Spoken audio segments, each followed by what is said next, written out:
Okay, good afternoon, everyone. We are so happy to have you back with us here in Advocacy Arena's weekly live chat, where we gather to inform and inspire civic engagement each Monday at 1 p.m. Eastern and 12 p.m. Central. We're very fortunate to have a special guest with us today here in Advocacy Arena. I am very excited to introduce you to Michele Hornish, who is the executive director of Every State Blue. I think you'll find her very informative and inspiring, something that we love here in Advocacy Arena. I'm pretty sure she's going to get you more jazzed about us fighting everywhere. So, hello, Michele. I am so glad that you have joined us today. I hope you have gotten settled in and you feel comfortable. And we're just going to get this show on the road and get started. So, That sounds great, Dee. Thank you so much for having me. I'm thrilled to be here. And thank you for everything that you're doing. Having a space like this every week that is intended to inspire people and keep people active and motivated is so important. I'm so glad that you're doing it. So thanks for having me on. well, we're honored to have you. And yes, it is my passion. So thank you for participating. And we're just going to dive right in. And I'd like to start kind of at the beginning and allow you an opportunity to introduce yourself to folks, give them a little bit of your background. Like they know you're the executive director of Every State Blue. You're also an author of a Substack, Small Deeds Done. And just tell them a little bit more about yourself, and then we'll get into Every State Blue.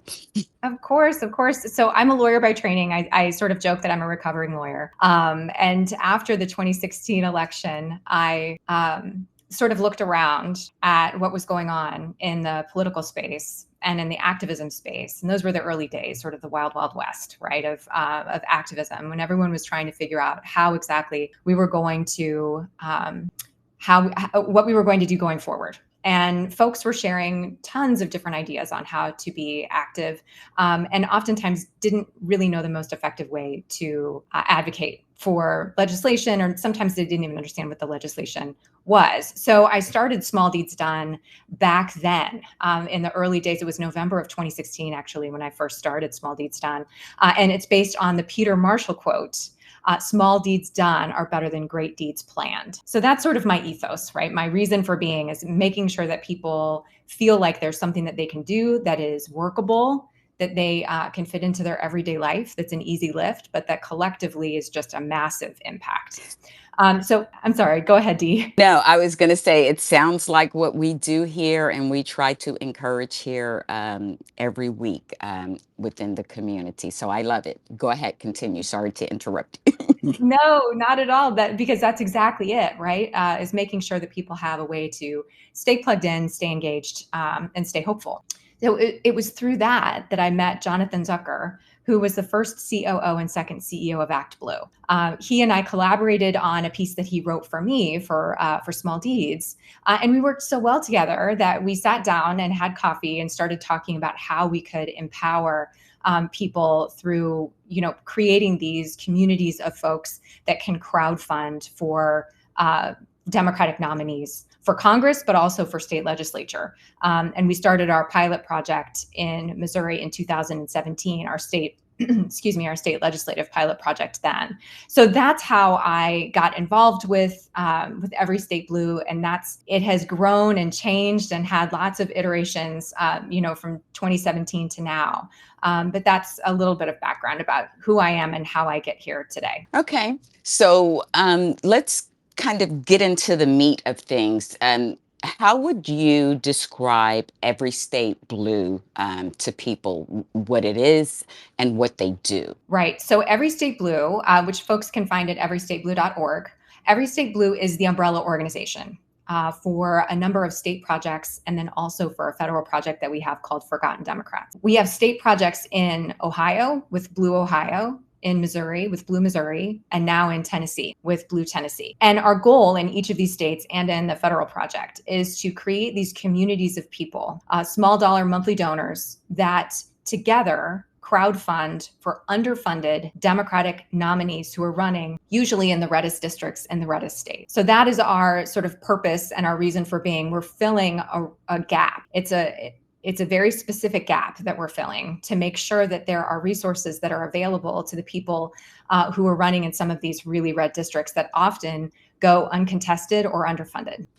And that's good because there definitely is a gap, and I think most of the folks in here, are very politically engaged and understand that, and often, question like, why is it, and what can we do? And folks know that I am part of Blue Tennessee, so and I talk about it all the time, but I am so glad that you are here to kind of expand on it. And if you would explain to them how Blue Tennessee fits into Every State Blue. Yeah, yeah, and honestly, I'm just so thrilled to have you involved with Blue Tennessee, and to have your involvement is great. So, Blue Tennessee fits in because Tennessee is sadly not unique amongst red states in that there are a number of state legislative races that have been uncontested and have been undersupported.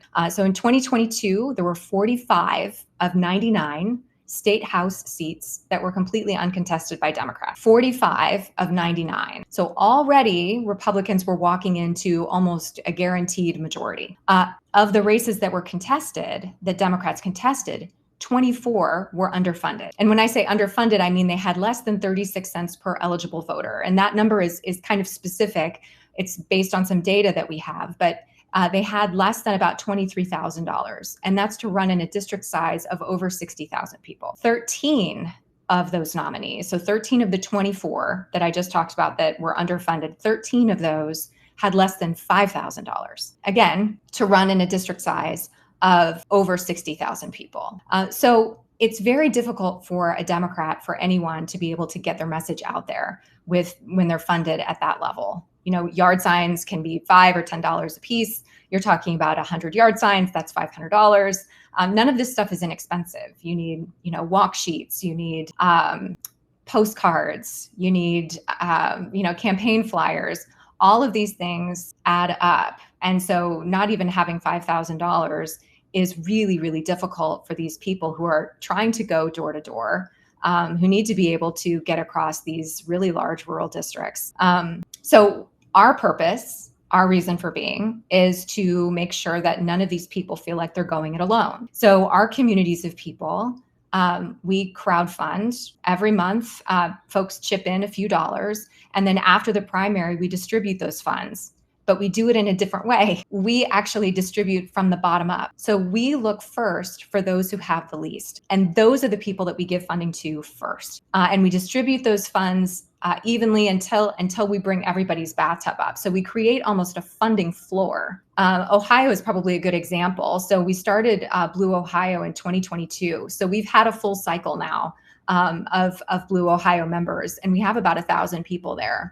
And because of the support of that grassroots community, which is tremendous, it's about 1,000 people. Because of the support of that community, we have raised and already distributed over $285,000 to 56 Democratic nominees for Ohio State Legislature, which is awesome. That means that there's a funding floor in Ohio of over $7,000. No Democratic nominee for Ohio State Legislature has less than $7,000 to run their campaign, which is a huge deal. It's been really life-changing, campaign-changing for a lot of different people that I've spoken to in Ohio.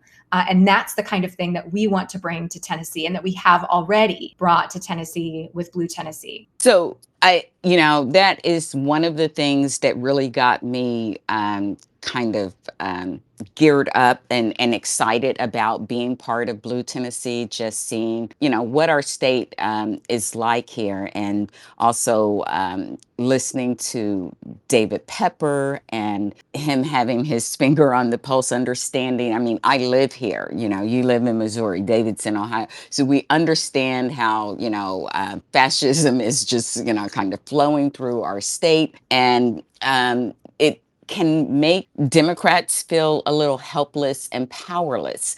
But what would your response be to that? Because I know you have data to kind of back up what you do the way that you do. Would you share a little bit with us about that? Absolutely, absolutely. But first, I do want to speak to this feeling of hopelessness and helplessness, because I sense that a lot in Democratic circles, where people feel like, especially in some of these red districts, that there's nothing that we can do. Right? I hear that. I hear that from some folks. And that's difficult to combat, except when you step back and you look at what Democrats' superpower is. We have the people. When we all work together collectively, we have so much power. You know, I've already mentioned Blue Ohio, $285,000 that was raised by 1,000 people means that our Blue Ohio community of grassroots monthly donors, regular folks like us, is one of the largest donors in Ohio politics. That is power, right? That is serious power. And that's just regular folks, like I said, like you and I, just deciding to do something about it. So as far as feeling hopeless and helpless and having data to back up the impact of what we're doing, we do have that data. So I always joke that we're Democrats, so we love studies, and we did our own. That actually backs up the same information that we've seen from other studies, from other organizations that you all know, probably like Run for Something and Analyst Institute. Our pilot project started in 2017 in Missouri, and by 2020, we reached out to a team of a research team from Washington University and asked them to assess, like, what is the impact of having someone running in a seat that otherwise was going uncontested, and what is the impact of funding that person? And what they came back with was that having somebody run in a race that otherwise would have been uncontested leads to a 1.5% vote share increase for the top of the ticket. That is huge. It's That is major. really big. Yes. Yes, that is really, really big. We can all think back to various different statewide races that would have turned on 1.5%. So people work really, really hard to make a 1.5% dent. And that's something that we can do just by running people in every district, and then funding them matters too. There was a study of 20 states, state legislative races, that found that 36 cents per eligible voter that was spent by a challenger led to an increase in turnout of 1%. So we have this huge increase in turnout when we enable challengers to spend money turning out voters. And we also have a 1.5% vote share increase for the top of the ticket just by having somebody on the ballot. So there's a huge impact just of funding these underfunded races and challenging races all across the state. You know, I say this a lot, that I don't know of a single district across the entire United States that ever went 100% to a Republican. There are Democrats in every single district across the country. We just have to give them a reason to get out and vote. We need to give them a reason to be motivated and to be excited about the election. And we need to let them know that there's a Democrat on the ballot and that they need to get out there and cast their ballot. I really appreciate you coming and saying that and sharing that, because, you know, of course, being here in a red state, and a lot of the people in our community, the people in this space, they are, you know, from all across the United States, some of them in very blue states and some of them in, you know, maybe purple states. And so often in conversations like this that, you know, I'm in spaces a lot of times, especially in the heat of elections like this, like, I mean, there's never been one like this, but, you know, other elections, they just tend to kind of like, you know, not want to put any effort, like, you know, why can you tell people? I mean, you've already said it, and I know that there have been people you know, who have come around, I guess, in their way of thinking, but just the importance of not forgetting these red states.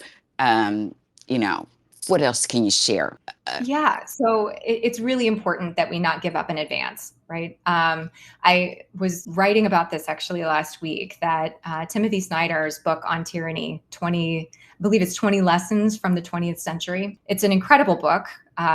Timothy Snyder is a Yale professor of history. And his very first lesson from that book on tyranny is do not obey in advance. And one of the things that Democrats unfortunately have done in many of these states, in many of these districts in these states, is that we have decided, we've looked at them and have said that we're not going to run someone in those areas. And even if they do run, that we're not necessarily going to give them the same kind of funding that we would give to, a flippable seat or to a seat that looked like it was purple. And that's a real problem, right? Because we have actually taught Republicans that we will give up if it looks too difficult, if it looks too red. And we've forgotten that there's a lot of progress that needs to happen between a seat that is lost and a seat that is won. You don't go from a red district to a blue district overnight. You've got to constantly be working and spreading that Democratic message and letting people know what's going on in their state. The public service that someone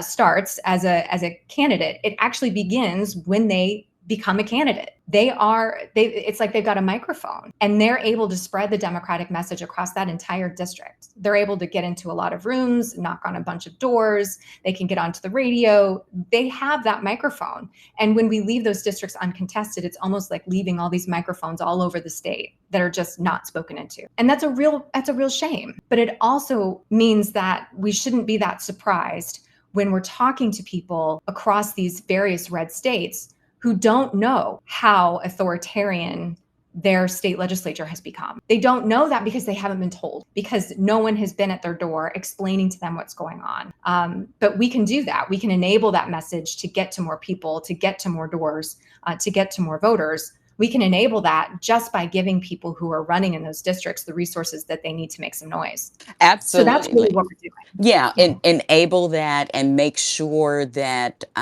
they have options and that they know that they have options, and the incremental work that is required. I love to think about my fabulous co-host who sits here next to me.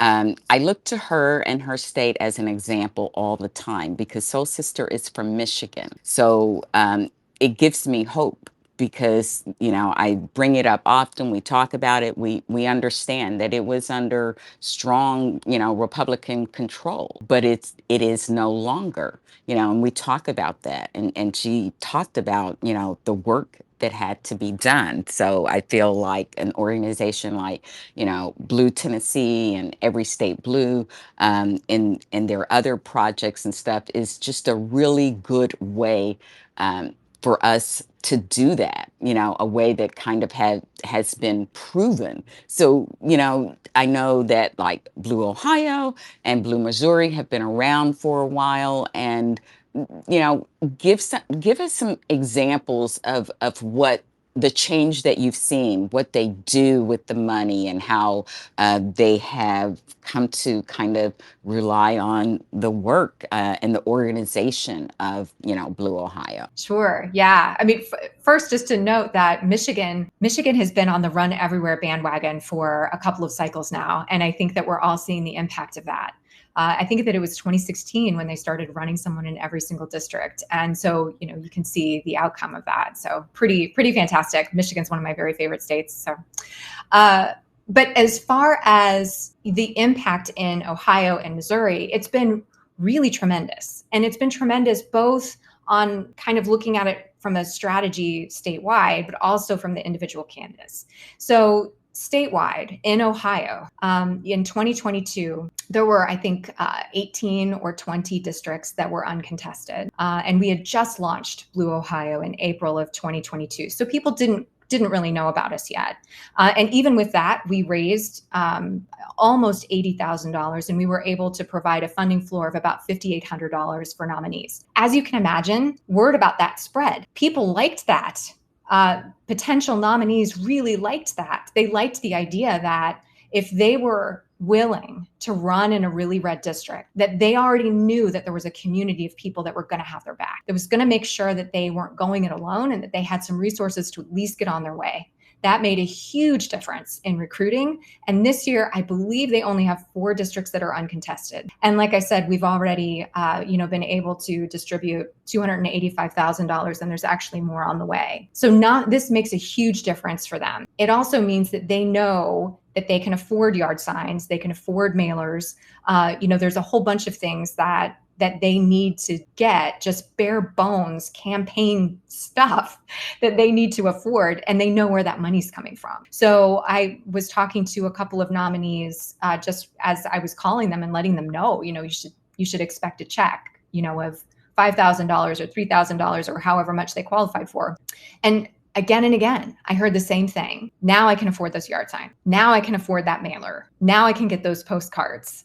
There were things that were on their list, and they were GOTV items. They were items that were really essential for them to have a campaign. And now we were able to help them afford those things. And that's a big deal. Same thing in Missouri, where in 2018 and in 2020, we actually had a different funding model. Our funding model was fund every single Democratic nominee for Missouri state legislature evenly and equally. We split the money. But then we reached out to, after our study that we did in 2020, that Washington University study that I told you about, where we realized the impact of having candidates in every race and also funding them, making sure that there was a base level of funding. We asked our community members, we think that it makes sense for us to switch this and use a bottom-up bathtub method where we're funding first those people who have the least, to make sure that everybody has some resources. What do you guys think? And I think it was 97 or 98% of our community voted in favor of that.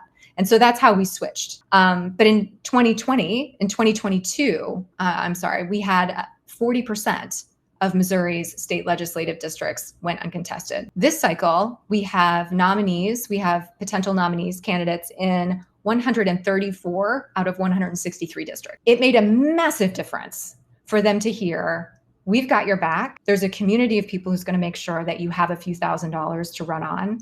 You're not going this alone. That message, which is a very democratic message, really, really resonated with the people who were considering running. And I'm really proud of that, because I believe as a Democrat that we all do better when we all do better. It's a cliched saying maybe, but it is absolutely true. And so creating these communities of people that use that ethos, that live by that ethos, and create the support structure for folks who are spreading a democratic message is just, it's so poetic that we're using collective action to be able to spread a message about collective action and hope. It makes me really happy that I'm able to do this work and that it's working so well. So that's the story in Ohio and Missouri. And again, in Missouri, we are one of the largest donors in Democratic politics. So it's always these communities of people, grassroots communities of people, that are making this huge difference. It absolutely is, and it shows us the power that we have. And I am so grateful that you came to join us. I want to, I brought one person up here because if you're, arrived late, our guest today is Michele Hornish, who is the executive director of Every State Blue, which is kind of the umbrella organization of Blue Tennessee, which you guys know that I am part of here. So I wanted her to come and talk to us and kind of explain in a much better way and in more depth than I could about it. You guys know how excited I am about it. And I'm so glad that she took time out of her day to do it. And since we're getting close to the half hour, I want to kind of invite you guys up to ask questions. I know this is a curious crowd, and I welcome you to come up and ask questions. We're going to stay focused on fighting everywhere. And I love that, Michele, if you could kind of, let's speak to that a little bit, because I love that. And that is one of the things that drew me to the organization. Like you and David Pepper are such great cheerleaders, and you really do give people like myself, these little blue dots and these red seeds, a sense of hope, and not just, pie in the sky, but like something that we can really do. So, I would like for you to kind of tell us that. Oh, and one thing I wanted to say is that I really got excited because it's beyond just funding candidates, but I feel like you gather a community together of really active, citizens who are actively involved, and that power can translate in so many ways. And I know, and I would like for you to speak a little bit about this, because I was blown away because I felt that power of that organization when Ohio had their ballot initiative, because I was on a call with you guys and the success of that. If you would speak to that a little bit. Yes, absolutely. So you're right. We do. And I should have mentioned this before, because as part of all of our projects, and you can find them all at everystateblue.org, there's a little menu item and you can just choose the drop-down menu and you can see all the different projects that we have. we have a monthly meeting where we all get together virtually so that everyone can participate. We get together and talk about what's going on in the state, or for forgotten Democrats, what's going on nationally, and what people can do to plug in. It's an energizing meeting that's intended to be informative and to give back to this community that's already doing so much to lift everybody else up. So it's my way of like give, right, to the community members, and it really is so much fun. So in Ohio, we have our meetings on the last Friday of the month at noon Eastern. And we have experts coming in. We had Rachel Bidikofer come. David Pepper chairs the meetings. And we hear from a bunch of different candidates that can come and tell us what are they hearing at the doors, what's going on, what opportunities do people have, if they want to help, if they want a postcard, if they want to knock doors. And then when Ohio had the ballot initiative, it was a great space for our community members to be able to come together and talk about what they were doing to get the word out about that, to get the vote out. And it was a great place for a bunch of organizers that were working on that issue to be able to come and talk to a really big community of people who were really plugged in and interested in helping. So if people just want to kick in a few dollars every month and just come to the meetings and be entertained and engaged and inspired, that's great. We love that. But if people want to come and also find other ways that they can get involved with other organizations, we try to enable that too. So there's something there for everybody. Absolutely. And I know here locally, we're kind of partnering with another grassroots organization, and you guys had a fantastic call to action with them. And I feel like that's a great model for us, just kind of across this country. Like, we are the cavalry. No one's coming to save us. So we have to figure these things out and get busy doing it ourselves. And sitting here on the stage next to us, one of our community members, Joseph, is a member. He joined, and he's not even in Tennessee, so he usually helps kick off our conversations every week. And I wanted to bring him up and see if he had a question or if he just wanted to comment as to what inspired him to join this effort. So, Joseph, going to give you an opportunity to chime in here.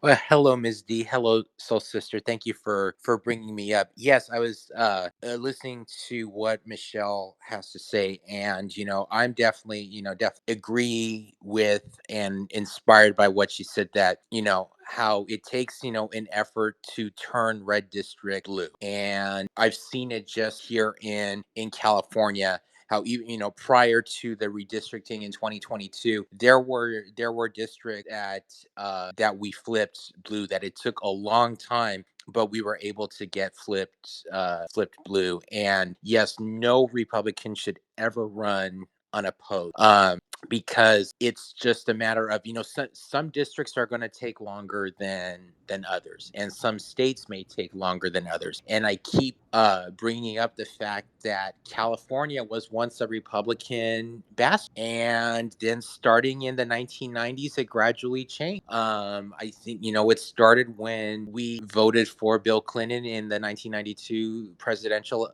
election, and gradually we have become more and more democratic, because Republican policies here have just gotten so out of touch and so extreme that the vast majority of our state feels that those policies do not represent us. So it can happen any that we can make this change, but we have to stay dedicated to it. I'm seeing some people on the timeline being rather defeatist today, and this is not the time to throw up our hands and just say I give up. It is not lost yet. We have an election to win. If we win this election, and if we win big, if we get that trifecta in the government, things are going to change positive. But it has to be also up and down the ballot, like we've talked about. Space, the state race, as state legislature, governorship, all of that is important. It has to be an entire down ballot effort. So I am not entertaining anybody that is just throwing up their hands and giving up just because they're chasing clout or clicks or what have you. No, no, no, no, no, no. This is we've got too much at stake right now with head up. So Michelle, thank you for all of your efforts and your hard work. Dee, thank you so much for your soul sister, of course, always briefing us about Michigan and of course all the union efforts nationwide. And I will say with soul sister, I love how your governor, that she is just absolutely all in for Biden Harris. She has been one of the best surrogates for this administration. So that's all I have to say on this topic. Thank you so much, Ms. D and Soul Sister, for letting me come up. Well, thank you guys. And Michelle, would you like to just kind of chime in? Like Joseph just kind of laid out, like he understands how this work. And like Soul Sister been in a state where, it wasn't always blue. Like they had to work. And, I just wanted to see if you wanted to kind of chime in on that. Of course. Yeah. I mean, Tennessee wasn't always red, right? I mean, people forget, there's that Pete Buttigieg quote, there's no such thing as a permanently red state. And I love that quote, but there's a caveat that there's no such thing as a permanently red state as long as you and I don't give up and as long as we continue working at it. Republicans have been running this playbook of running and supporting candidates up and down the ballot for a very long time. They've recognized that this is a long-term strategy, and they've been working at it for a really, really long time in states like Missouri and Tennessee and Ohio and others like Louisiana and Mississippi and Arkansas and Alabama. This is not unique to Tennessee and Missouri and Ohio. Those are just the 3 states that we have projects in right now. But like our name says, we believe that every state should be blue. So we're in this for the long haul as well. Yes, I think we should have one in it. We should have a project in every state. I agree. I agree. If I could clone I myself, agree. I would. I wish you could as well. I just want to say I appreciate you coming in here today. It is just an honor for us to have this opportunity to have this conversation with you. I really appreciated your the videos that I watched over the weekend that Dee has already posted up in the nest.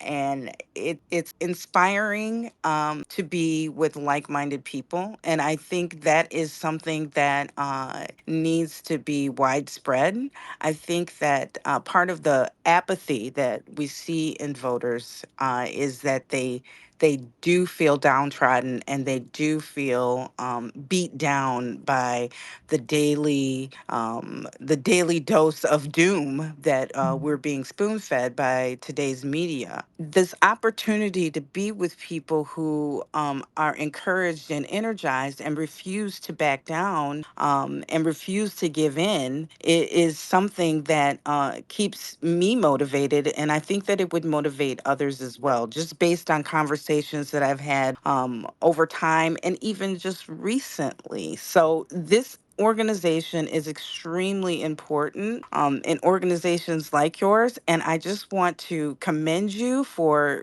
being such an inspiration to us, and doing the hard work and the good trouble work that we see you guys doing each and every day throughout the country, across the country. And I agree. It needs to be in every state. I want it in every state. I know Michigan is blue. I'm not satisfied with that. I want to Yes, maintain the blue. We got to exactly. keep it blue. I am so sorry, but I never get comfortable because it was something years, and I worked on the labor side of it. So I'm telling you, you talk about bumps and bruises along the way. It was hard. So I don't take any of it for granted. And I think that these organizations, especially Every State Blue, is something that we need, regardless whether a state is blue, purple, or red. We have to maintain our unity in this fight for democracy. Thank you so much. I just really wanted to say that, and I'm sorry for jumping in, but No, I had to say I it. know you were bursting at the seams, and I'm glad that you did. And we have had another one of our community members who we love to hear from come up, and I think she has a question. And of course, though, sister, you chime in anytime you'd like. But I'm glad that we have 2K who has joined us, and we're going to give her an opportunity to share or ask a question. So, 2K, you have the floor, my dear. Thank you so much. Thank you again to both our lovely and wonderful great host here and Michele. Thank you so much for your video, and I've started following, and I'm really glad to. I used to, until relatively recently, live in Tuscaloosa, Alabama. I worked for Doug Jones twice, so you know what that means. The first time I was elated. The second time I just was gobsmacked. It took me a while to get over that loss. Maybe I'm not really, but my point is this: I did work with a lot of people who are, what do you call the one, a blue dot in a red state. And many of them had that bumper sticker, etc. And they are still there, committed to doing the work. So I'm going to make sure that they know about you and your organization, and it will give them hope. And one of the reasons my main outlet for working with like-minded people is a church there. It's a Presbyterian church, and they are really committed to, they walk their talk. They are committed to every single thing that people in this space are for. And I was not a church person until I met them and got involved with them as a means of having a way to be around like-minded people. They write letters, they march out, all kinds of things. I don't know that they know about you, and I'm going to make sure that they do. So if there's any extension of your message, they can hop on. I'm sure they will. And I'm so grateful to be able to refer them to you and your efforts. Thank you. I can't thank you enough. And Soul Sister as well. Those kind words, I just really appreciate it more than you know. This work, I've been doing this since 2017.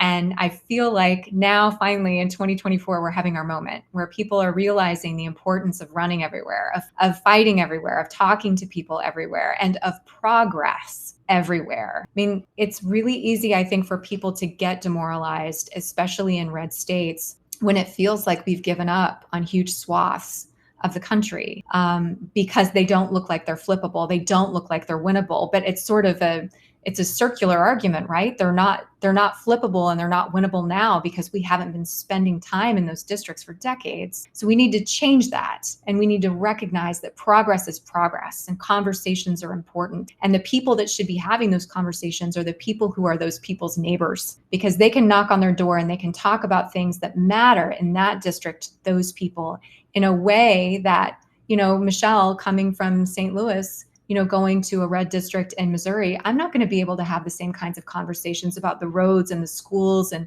everything that's going on, in Iron County, Missouri. But I can make sure that the person who's running in Iron County, that woman who's going door to door, I can make sure that she has what she needs to be successful. And that's part of this is enabling people that are blue dots in red states to be able to help the people who are running in the reddest districts in the state. So I'm so grateful for you to help me spread this message of the importance of progress, of the importance of conversations, and the importance of running everywhere. Thank you so much. And to Kay, go ahead. And then we have someone else who has joined us who I know is very civically plugged in and engaged. And I'm so glad that she took a moment out of her work schedule to come up and join us. So to Kay, you go ahead, and then we'll go to Susan.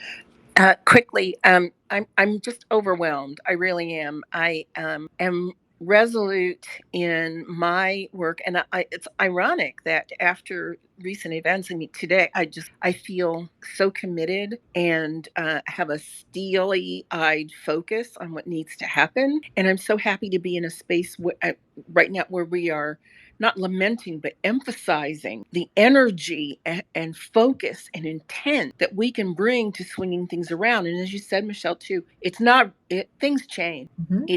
It's red until it isn't. And going into having neighbors speak with neighbors and explain how they're voting against their own interests. I mean, we don't have the time, but what's going on in Alabama, any of you know, no, it's appalling how people are voting against their own interests there and the things that they take for granted. And so that's what I just wanted to wrap up by saying. This work, I take nothing for granted. Keep it blue, turn it blue. It's all about. Thank you so much. Thank you Absolutely. so much for that. Dee, if I could just mention, Go ahead. so I had already spoken about the Tennessee numbers, right? That 45 state legislative districts were uncontested in Tennessee, and had mentioned that this was not unique to Tennessee, but it really isn't unique to Tennessee. So I happen to have the Alabama numbers. I was just looking some of this up for something else earlier. In Alabama, 58 of 105 state legislative districts went uncontested in 2022. 58 out of 105. And in Arkansas, it was 52 out of 99. In Louisiana, which is a little bit different because they have a jungle primary, right? So they have a primary process that everyone kind of runs against everyone else. It's not really a partisan primary sort of situation. Even so, 56% of those districts, 59 out of 105, were uncontested by Democrats. 59 of 105. And in Mississippi, 56% of the districts were uncontested in 2023. This is what I'm talking about, where this isn't unique to Tennessee. This has become like a strategic problem for us. And not looking at those districts and saying, wait a second, there are Democrats in those districts. There are people in those districts that need a voice, that need someone pushing back against these authoritarian state legislatures that are ruling with sort of an iron fist and not allowing any dissension. And so if we want to do that, if we want to push back against those state legislators and those red state legislatures, we need to enable the people who are making that happen. We need to make it easier for them to run. We need to make it easier for them to make the decision to run. And we need to make it easier for them to be able to spread this democratic message that we all know needs to get out there. There were, 4.8 million Tennesseans that didn't hear in 2022 a democratic message as part of a campaign. That's a real problem, but that's something that we can fix. And that's what I'm here to talk about doing. And that's what we do at Every State Blue. We try to make these big problems something that everyone can lift just a little bit of. We each have just a small lift, $5 a month, $10 a month, $20 a month. And then we can all help make progress and help protect this democracy. Absolutely. And, one of the things that I am constantly saying here is that we can't all do everything, but we can all do something. And it's very important, and the small things matter. And I know that we are amongst the community of people who recognize that it's not just about our state where we live. Like, we are committed to fighting for securing democracy everywhere. So I'm so grateful to be in a community where so many people recognize that and pitch in and do what they can to help people in other places beyond their community. And with that, I want to go next to Susan, who has come up to join us, and see if she has a question or something she would like to share. So hello, Susan. How are you? Hello, Misty. Hello, Soul Sister. And hello, Michele. Thank you for letting me speak, or I have a question. So it's very interesting to listen, to the fact that there are so many uncontested races everywhere. And I know from my personal experience, I'm a naturalized. I have not been voting my whole life here, but when I started, that was in Texas. And quick side note, I was naturalized a month before Barack Obama won the election. He was my first vote I ever casted. Aren't you lucky? And Susan also Susan spent a little time in Tennessee, so our politics here aren't foreign to her. So I've been in Illinois, Tennessee, Texas, and now in Pennsylvania. So, but anyhow, my question or thought would be, because I noticed, like in especially the regional or local election, I always figured maybe it's just because I'm not from here, I don't know people, but it seems like when I ask people, hey, who are, I check out the ballots beforehand to make sure to see what's on the ballot. And, our Secretary of State, or the voter services, they do a really good job. So you can look at the ballots way ahead of time. And so I try to look at the candidates, or even like district attorney candidates, or justices or judges that are running. So, and it's what I found is that most people, when I ask my neighbors or friends, like, who's the judge, who's the incumbent, or do you know anything? Most people don't know anything about any of these people. And I know it's not necessarily the candidates, but like other important positions, as we learn now, how important the judiciary is. So I wonder if there's, I think somebody several months ago used the word bundle here in this space for something like bundling something. It was a great expression. So I was wondering, like, if candidates are running like on local levels, and we go and knock doors and things like that. If I know I get mailers once in a while, for justices or judges that are recommended, or district attorney, but can we do more to educate people? Hey, if you go and vote, you get actually 3 for 1 or 5 for 1, because there are several other positions on the ballot. And I know Democrats, I've seen it, there is outreach there, but probably not enough. And I don't know if there's any way to make that more important to voters and let them know, hey, you gotta go, even though you think it's just your community level election here, but that's the most important one. That's where you have the greatest influence from the grassroots level. Get, the people in power you actually need and want for you, to represent you. So that's my question, if we can do anything to combine the information. I found here in PA for the last election,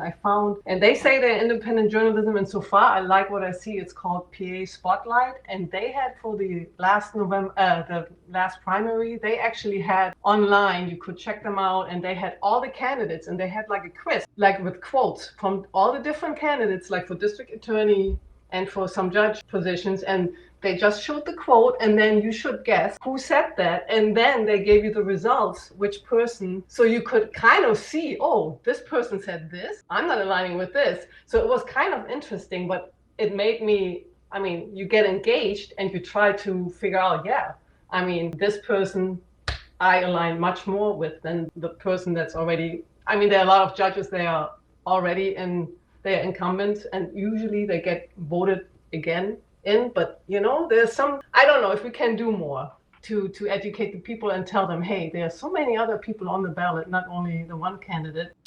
Let's try to make it more interesting for the voter and educate them, because I feel like sometimes it's, if you go somewhere where you don't really know much, then you might as well not go, because you feel, I don't know who to vote for, I don't recognize any, I don't know what they, and that's it. Thank you so much for listening. I know that was a lot.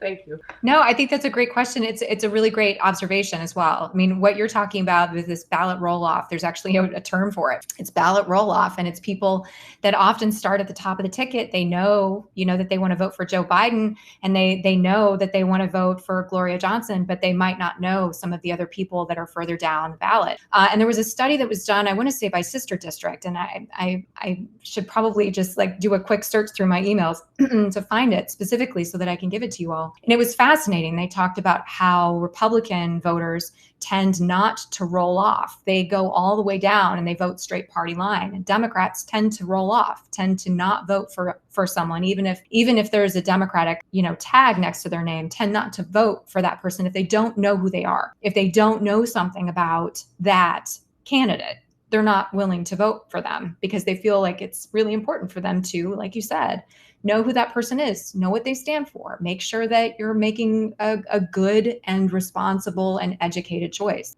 And so it was really interesting to see that data showing that, if candidates haven't had the opportunity, whether it's on their own or through a coordinated campaign like you were talking about, if a candidate hasn't had an opportunity to explain who they are to that particular voter, then that voter might not vote for them at all, even though, they would be a better representation of that voter's interests than the Republican. So it doesn't fix the problem that we have of, voters not feeling like they know the candidates, voters not feeling as though they're fully informed. That's really difficult for us to be able to fix just as our organization. Although, I would say that, frankly, nationally, I think that we could do a better job of making sure that voters feel like they're informed and engaged about the choices that are in front of them. You probably could go to the Bar Association for Pennsylvania and see if they have something on the judges in particular. I will say that, because those are pretty difficult to find information about, because those judges, those candidates, they actually don't really campaign. So it's difficult in particular to find information about them. But you will find surveys and data from other lawyers on those judges if you look at the Bar Association in those states. But Much. the sister district study, it really emphasized for me the importance of making sure that down ballot candidates have resources to be able to get the word out that they exist, that they're there. To, for them to be able to have a website so that they can put some of their policy positions up, so that someone like you who's looking around to see, who is Michele Hornish? She's running for state legislature. What is she about? That you can go and you can find those things out for people. That's really, really important. So that's I'm glad that you are as engaged as you are and that you are as informed as you are. It's really incredible. And I hope that we can make it so that all Democrats feel like they have the information that they need in order to make a good choice. I just want to jump in as well to tag on to that. I know that across the country, the AFL-CIO does put out a list of endorsements for voting, and they do include judges on there. You can also reach out to labor organizations like that, and you will find that they will have some information on certain endorsements, and more specific probably to your district or a regional area, and can gather that information because they are actually on the ground working, and of course they are working for working people. I just really, I know that a lot of times people think of labor and they only think of, automotive or whatever manufacturing industry, and not really take into account the fact that the labor unions that I am associated with, that I am familiar with, that I have worked with, all believe in fighting for everyday working people, and therefore it is not just specific to their area of industry, and the people that they represent, because we also here in the labor industry believe in every state blue, because that is how we spread progress and advocate for democracy. So if you're not seeing what you need to see from your independent papers or mainstream media, obviously they fail us continuously. I would suggest that you reach out to labor organizations within your district, within your region, and I'm sure that you will be able to get that information. And a lot of that is online. I have done it for many of my relatives, not just here in my state of Michigan, but obviously out of the state, which is how I know that it does that it is available for you. It's just probably not something that you would normally think of to search for, or that would naturally come up in your searches if you haven't done it before. So AFLCIO.org would be a great place to start for you. I just really want people to be aware of the fact that we are not limited in information and resources.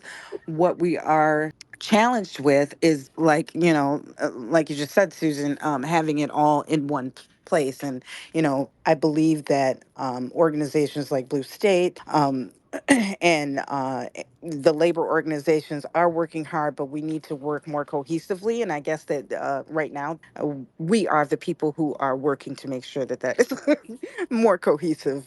So I hope that helps. Thank you for adding that, and remind me, if you will, send me a text or something so I can make sure that I put that on our shareable Google Doc. We have a resource Google Doc that we continue to try to update with all sorts of resources for folks, and I'm not sure that one's on there. So we are getting close to the top of the hour. I have really enjoyed Susan's question, and all of the other speakers, to Kay and Joseph, and Michele being here with us. And I know she has a very, very busy schedule, so we're going to start to wrap this portion up. But we will continue, and you guys have seen our agenda, so it's kind of hot today. But before we transition, I would like to give Michele an opportunity to have some last words and to tell people what they can do right now, how they can help and how it matters, but just some closing thoughts from you. Yeah, thank you so much again, so much to you and Soul Sister for having me, and for everyone who's joined us during this hour. It's been a really great conversation, and I'm grateful to be in this space and working arm in arm with all of you. It's really wonderful. There's something that I forgot to mention that I don't believe that I mentioned earlier on, which is that when we do contest every district, when we fight in every district, we don't allow Republicans to consolidate their resources in the same places that we're fighting. So we're not only making sure that we're lifting up Democrats who are in red rural spaces, we're also making sure that Republicans have to fight in those same places and that they have to answer to their constituents in those same places. So we're holding people accountable as well.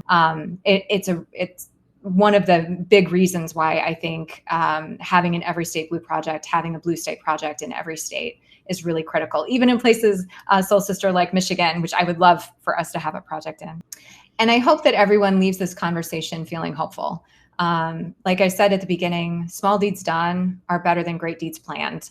And as you have said, Dee, we can't all do everything, but we can all do something. And chipping in a couple dollars a month, the cost of a burrito or a lunch out, $10 a month may not seem like a lot, but when you're pooling it together with a bunch of other like-minded people, we really can move mountains. And so I hope that all of you will go to everystateblue.org, that you'll find a state project that you can support, or that you'll support our Forgotten Democrats project, which is a national project, the same idea, same concept, same problem. 23 congressional districts were uncontested in 2022, and 126 of them were underfunded. So there's a need everywhere. There's a need nationally as well. So thank you again for everyone, for all that you're doing, for all of your advocacy. Thank you to Dee. Thank you to Soul Sister. And I hope to come back again. This was my very first Twitter Spaces, and I was very nervous, but this was great. So thank you guys so You much. did You phenomenal. did, and I knew she would. She was nervous. I was like, once she figures the tech part out, she is going to knock it out of the park. And I am honored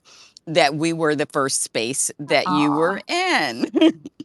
Well, thank you. I am honored to have been asked. So thanks again to everybody. You're really doing incredible work. So I appreciate everything that you're doing. Well, thank you. And I hope that you will come and join us again. And if you want to stick around a while, you are welcome to see how our typical spaces go, although no two are ever the same, but we generally have an agenda and we try to focus on the important things and share stories and information to just empower our community to get civically engaged and carry that information elsewhere. So again, thanks so much.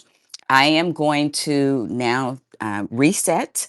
And of course, you guys know the top 3 things on the agenda that we have today. And this, believe it or not, was my agenda before the incident on Saturday. But one of the things I want to be covering is voter suppression. Why? Because we're seeing it all around, and there is an organization whose mission, a front group, a right-wing front group, whose organization is focused on that, much like Moms for Liberty focuses on education. They're doing this along with Cleta Mitchell and other members of the Council for National Policy. I will be posting some articles in the Nest, and I remember seeing on the timeline of some folks in Georgia, I think Sean and Ghazi, who were seeing things that looked weird and they couldn't figure out. They were like, something's going on.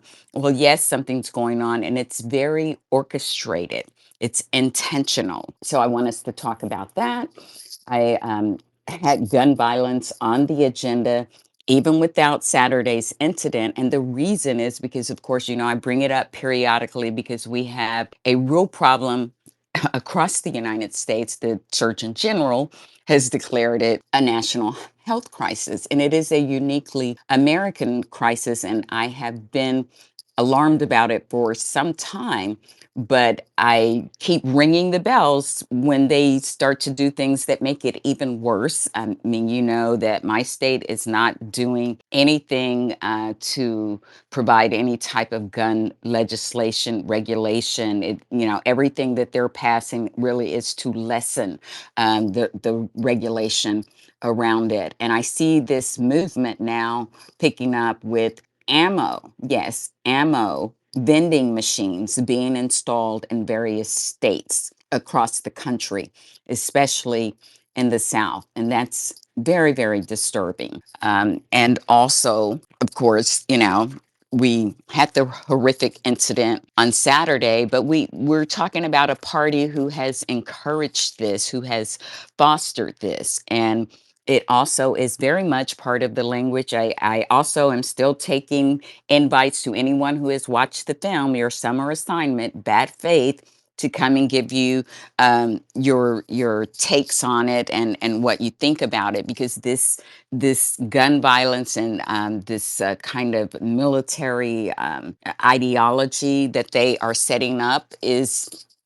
very much steeped in that. And then, of course, here in Tennessee, just recently, you guys know that last year we had the Covenant shooting, and a lot of, I felt like, really good kind of coalitions being built with people who maybe weren't on the same side as us with other policies, but they were supportive of, sensible gun legislation. And just recently, there was they formed a nonprofit, and people were really, really supporting them. And now people are really, really mad because they donated a lot of that money to Republican candidates here who have voted against any type of gun safety legislation, and folks are mad. So that was kind of the reason that it was on there. But of course, Saturday's incident certainly plays into this. And then, of course, the media, another ongoing topic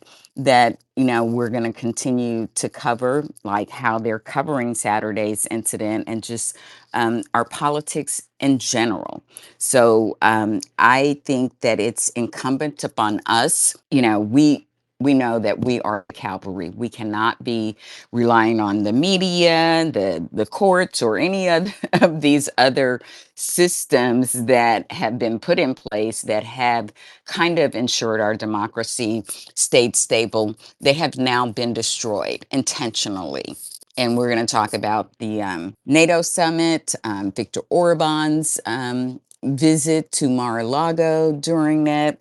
But I'd like to get it kicked off with an update from Soul Sister, because I feel like the media is stuck on this story now, and it has drowned out, I feel like, what was a very good story of the president's recent campaign rally in Michigan. And so it's going to be incumbent upon us to promote the good work that our president, his cabinet, and Democrats are doing, because it is not going to be carried in the media and then also just kind of give maybe some warnings and precautions about how we talk about this gun violence. And, I had a conversation with Soul Sister, and she knows, like, we don't really have to create anything. We don't really have to come up with any conspiracies, because it's very obvious. I mean, the president said in his campaign speech, like, he wants to ban assault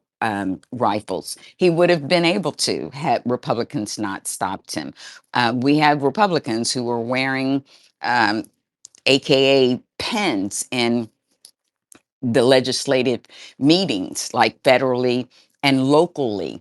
We have video clips of them saying all sorts of things. We have pictures galore of politicians and their holiday pictures with their family, looking like a small, like regiment.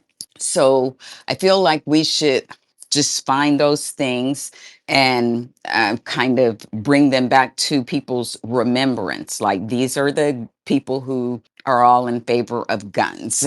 And this is their thoughts about gun regulation. This is where they stand. Again, like I said, just trying not to inflame the situation, but always being informative around it. But we're going to start with our fabulous co host with some feedback from the recent presidential campaign rally in Michigan. So over to you, my dear. Thank you so much, Misty. And hey, everybody. I just wanted to say that, President Biden came to Michigan, the Motown, the Motor City, the True Grit. Joe Town. Joetown, as we renamed it. Motown showed up and Joetown showed out. Let me just say that. The energy was extremely high. I did not have the opportunity to go. I did have the opportunity to. I was invited. However, I was very ill. As you guys know, and so just give me some grace here. Uh, it was an event that I am sad to have missed, but I feel that the importance should be not about who attended, but about what was said. Joe Biden, he said that his family has always looked to Motown and the UAW, and that he's got our back. And Motown, UAW, and the state of Michigan made sure that President Biden understood that we had his back as well. He set his agenda, or not set his agenda. He announced his platform in great detail, actually, during his this speech on Friday evening, codifying Roe versus Wade. Federally protecting Medicare and Social Security, guaranteeing that there would be opportunities to negotiate for lower drug costs, protecting ACA. One thing that he said, and he said it three times, and it really took me back to my college days. I graduated with a minor in English, and so it was very significant to me. He said, "We will stop them and stop them and stop them." And I just really want to say that, I had to dig through some of my old notes, but it's important to point out that when someone says something three times in a row, it is representative of an honest subconscious intention. He meant those words. He said those words. I felt it in my spirit. And I'm sure that even if we're watching at home, we all were able to embrace that energy. That expression is. It was significant.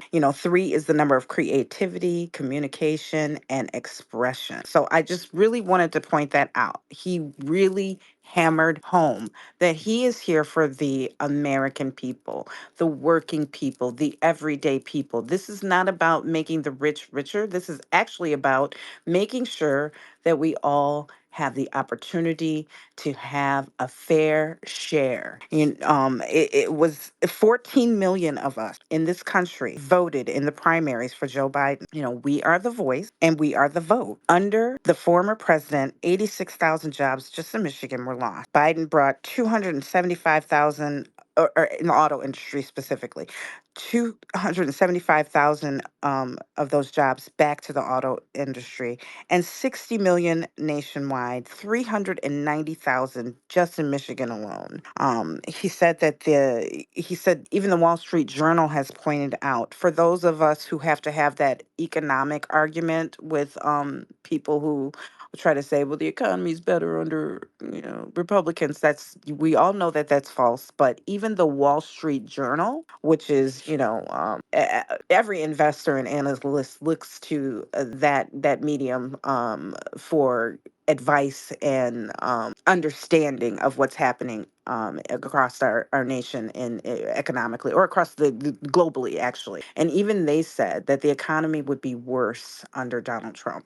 This is a man who filed for bankruptcy 6 times. He's not an example of good business acumen. So I'm not really even sure how people keep promoting the idea that he's going to be so great.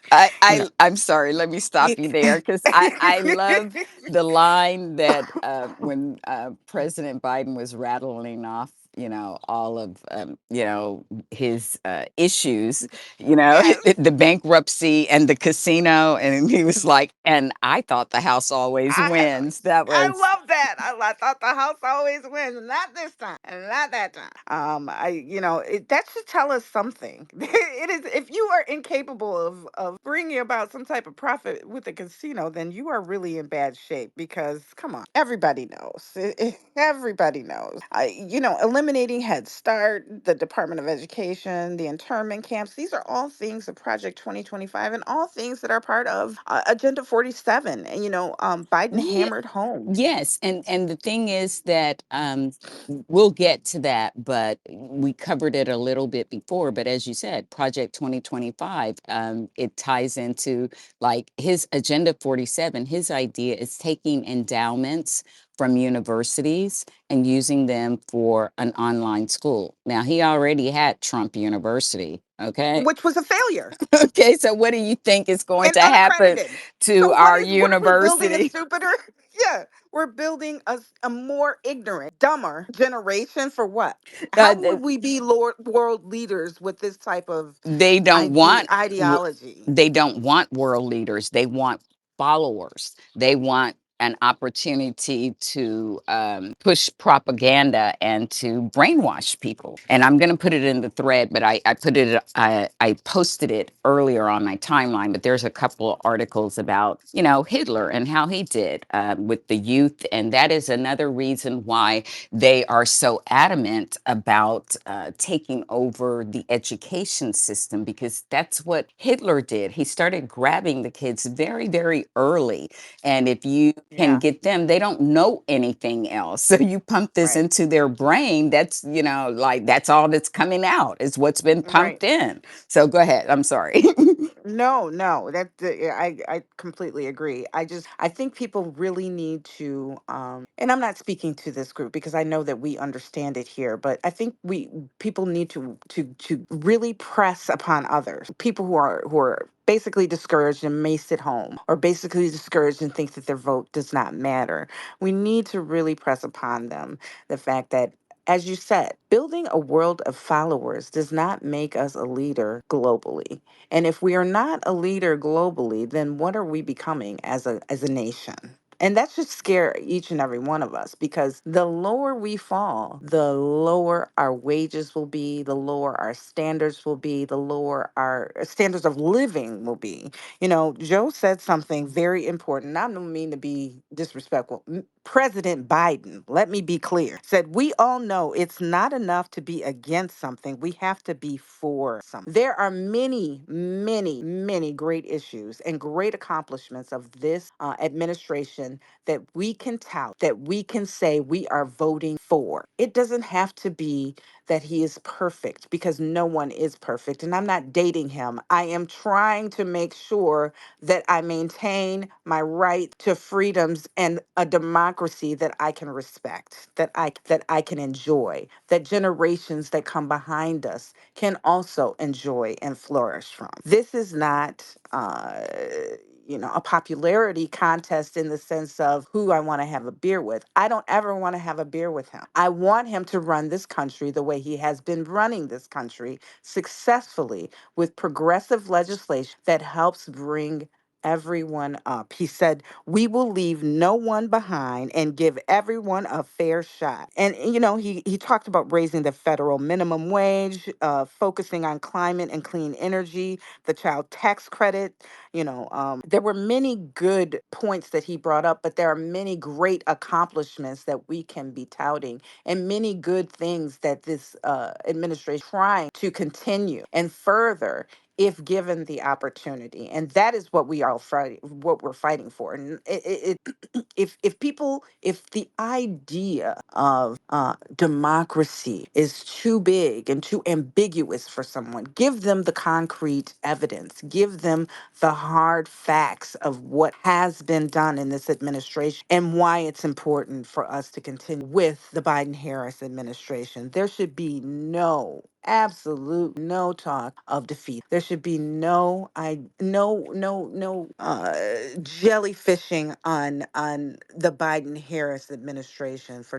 If we don't quit, we win. So don't quit, vote. There is not one person, not one court case, not one event that can or will save us besides voting. We hold more power than we even give ourselves credit for. We are the people of America, and we are tasked with a responsibility to shape this nation into the good governance we have been promised. So we must get involved and we must vote. So I want everyone to keep their eyes on the prize. We have to stay focused, we have to stay engaged, and we have to stay motivated. And we have to get out and vote. There are small things that each and every one of us, just by coming into this space, tells that the people in here want to do something. They want to see the change that they believe will bring America into a safer, more productive, more fiscally equal for all people. It's just it's innate for us to want better, and listening to this space is just one way.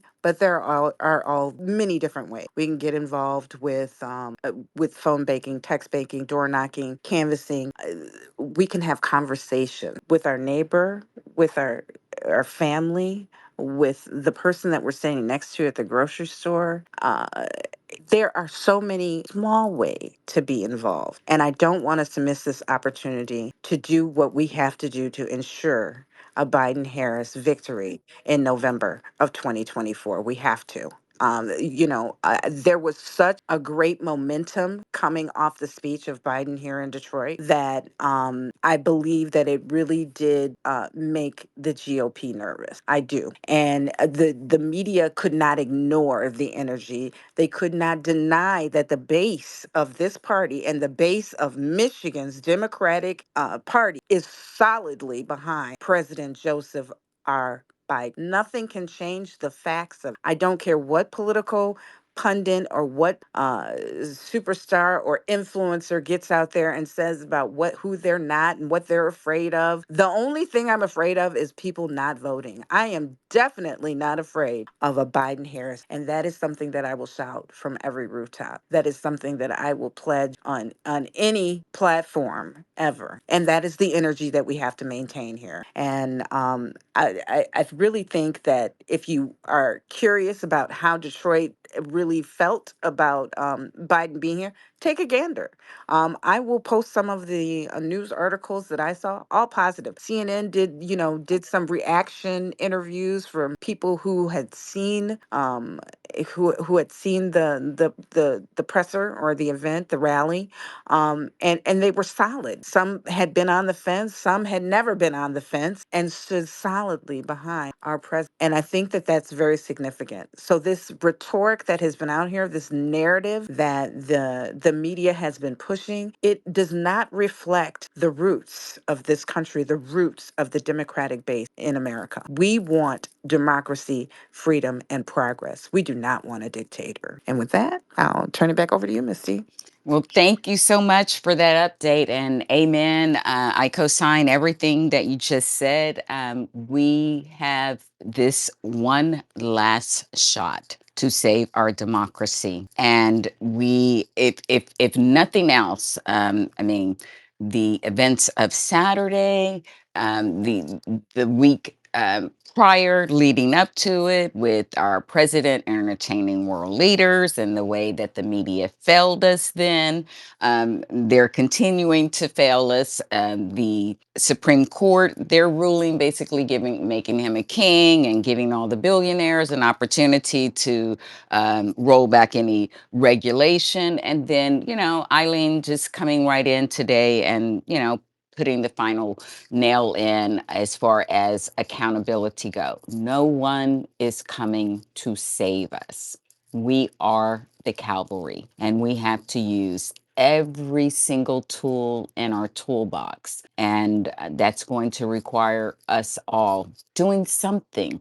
We may not be able to do everything or to get engaged in everything that comes across, our sphere. But maybe if we can't, we can pass it on, and someone that we pass it on to may be able to get involved with it. But we're going to have to do the job that the Fourth Estate is failing so horribly at now. So thank you for that update. It's going to be incumbent upon us all to continue pushing out the Biden and Harris administration messages, their events, amplifying them, highlighting them. And again, like I said, when it comes to, I thought that the president, I took notes. I thought that he laid out just really a very beautiful message and an agenda for us to kind of build on. He told us very clearly the things that he planned for his first 100 days. And he ended with, I felt like, three simple things, like we can associate with him, his campaign, his platform, that he is for family, for freedom, and for democracy. And when you look at the other side, he is definitely not for family. It's mostly billionaires. And definitely not for freedom. It's about retribution and detention. That's already in his 100-day plan. And a theocracy, because the Project 2025 is rife with white Christian nationalism. So that's, those are very, very stark differences. I mean, they really don't even compare. Yet the media fails to make any of these slight distinctions. So it's incumbent upon us to keep carrying this word forth and to stay focused, because they really will try to use it in any way that they can, and they have pretty much captured the media, much like they've captured the court. Someone commented that, you know, you don't hear them asking for doctor's records and any of these types of things. And they were like, because he trained them not to. They know he'll bite their head off and he will trash them, or he will send his hounds after them. So this is very much the way fascists operate. So again, we're going to hear these, I'm going to pull the history back into the conversation over and over again, because we are rhyming like crazy and not in a good way. We do have a few people on the stage, so glad you guys came up. I'm going to go to Melody, who just recently came up, and then I will give Joseph and Susan an opportunity to chime in on this if they would like. Thank you. I'm so honored that you brought me up right away. I don't remember exactly raising my hand, but I love listening to your space, and I thought that if something important struck me, I would come up with an idea. Okay, That's well, what I'm hoping for. I'm hoping I'm here because a lot of times I hear a little bit of this, a little bit of that, a little bit of the other, and I actually come up with creative ideas. So that's why I listen so carefully to your space, Ms. D. oh, well, thank you, Melody. Appreciate you being here. I So just hear. I guess let me just check in about how uneasy I've been with the politics lately, and and I'm being reminded of how many people sort of shut me down or told me you're in the wrong lane, or stop being such an agitator in 2022 when I was talking about voter suppression. I'm glad that it's more, I'm glad more people understand across the country that there is such a thing. Thank you so much. Oh, you're welcome. Yes. I mean, I don't think that can be denied. I think many of us in here knew, but we're starting to see real examples. I heard Northerners say, well, how can you say there's voter suppression? There were lines way down the street. I mean, it must be so popular to vote there. Yeah. Yeah, They didn't get it. they just couldn't make the connection. The reason the lines were there is because there were so few places, because they closed them and they weren't convenient. But that's a conversation for another period. But I get you. So, Joseph, did you want to chime in on the president's speech or the media? Any of the things that have occurred, like since it seems like we've lived a month since last week. Absolutely. It has been, well, last week was an absolutely exhausting in more ways than one. I had some definite struggles away from this app that I think all of that was compounded by the stress of what was going on and having to use energy to call out members of our own party who are trying divisive and basically subvert our efforts to get President Biden and Vice President Harris reelected. There definitely was a common thread among most of the voices that were calling for President Biden to step aside. And, these are people that really don't have as much don't have as much to lose as the rest of us under Trump. They will be fine. And the CBC issued a statement of support for President Biden. DHC issued support for the president. Members of CAPAC issued statements of support for President Biden. So all of us that are among marginalized groups, we get now. There have been a few from our communities that have joined this group, but the vast majority of us get it. We know how much is at stake here. All know how much we have to lose. I thought the president in Detroit was fantastic. Those are the kind of events where he thrives, where he can be around people, where he can be feisty. I think when he's feisty, that's when he's at his best. That's when people can see that he does have that high end. And as just get him in front of people where he can talk to people. That's where he thrives, because he is a people person. He has that natural empathy for us. And I think ultimately that's going to be one of the factors that's going to get him across the finish line in November, is that people can relate to him because he relates to us. I know he has all of our, even though he doesn't know us, I know he has all of our back. I know that I could have a conversation with him, tell him about things that are going on in my life, and I know that he would understand and show it for what's going on. We know darn well that the former guy only cares about one person, and I don't see how anybody could vote for somebody who is so devoid of basic empathy or human feelings, that doesn't show basic kindness to their fellow human being. Preach, preach. It is just beyond. It is absolutely beyond me. The people that support him, they are so stupid, because he does not care about them. It's Okay? funny you should say that, because the event that he had, I can't remember if it was that day or the day before, but people were like fainting, like they were having to call for medics multiple Hmm. times and stuff. And it made me think about was like, this will be our country if he is in charge again. I mean, we will be calling for medics all over the place because, as you said, he does not care about anyone except himself. Exactly. And it happened in one of his rallies in Phoenix. It happened in one of his rallies in Las Vegas. People were getting sick from the heat, and he did not care. And In yesterday, fact, I he got made a comment or something about like, yeah, I hope y'all are okay, especially to vote. Like that was like, vote for me. Like I don't care if you get sick, but just hang on to you're able to vote. right. Essentially.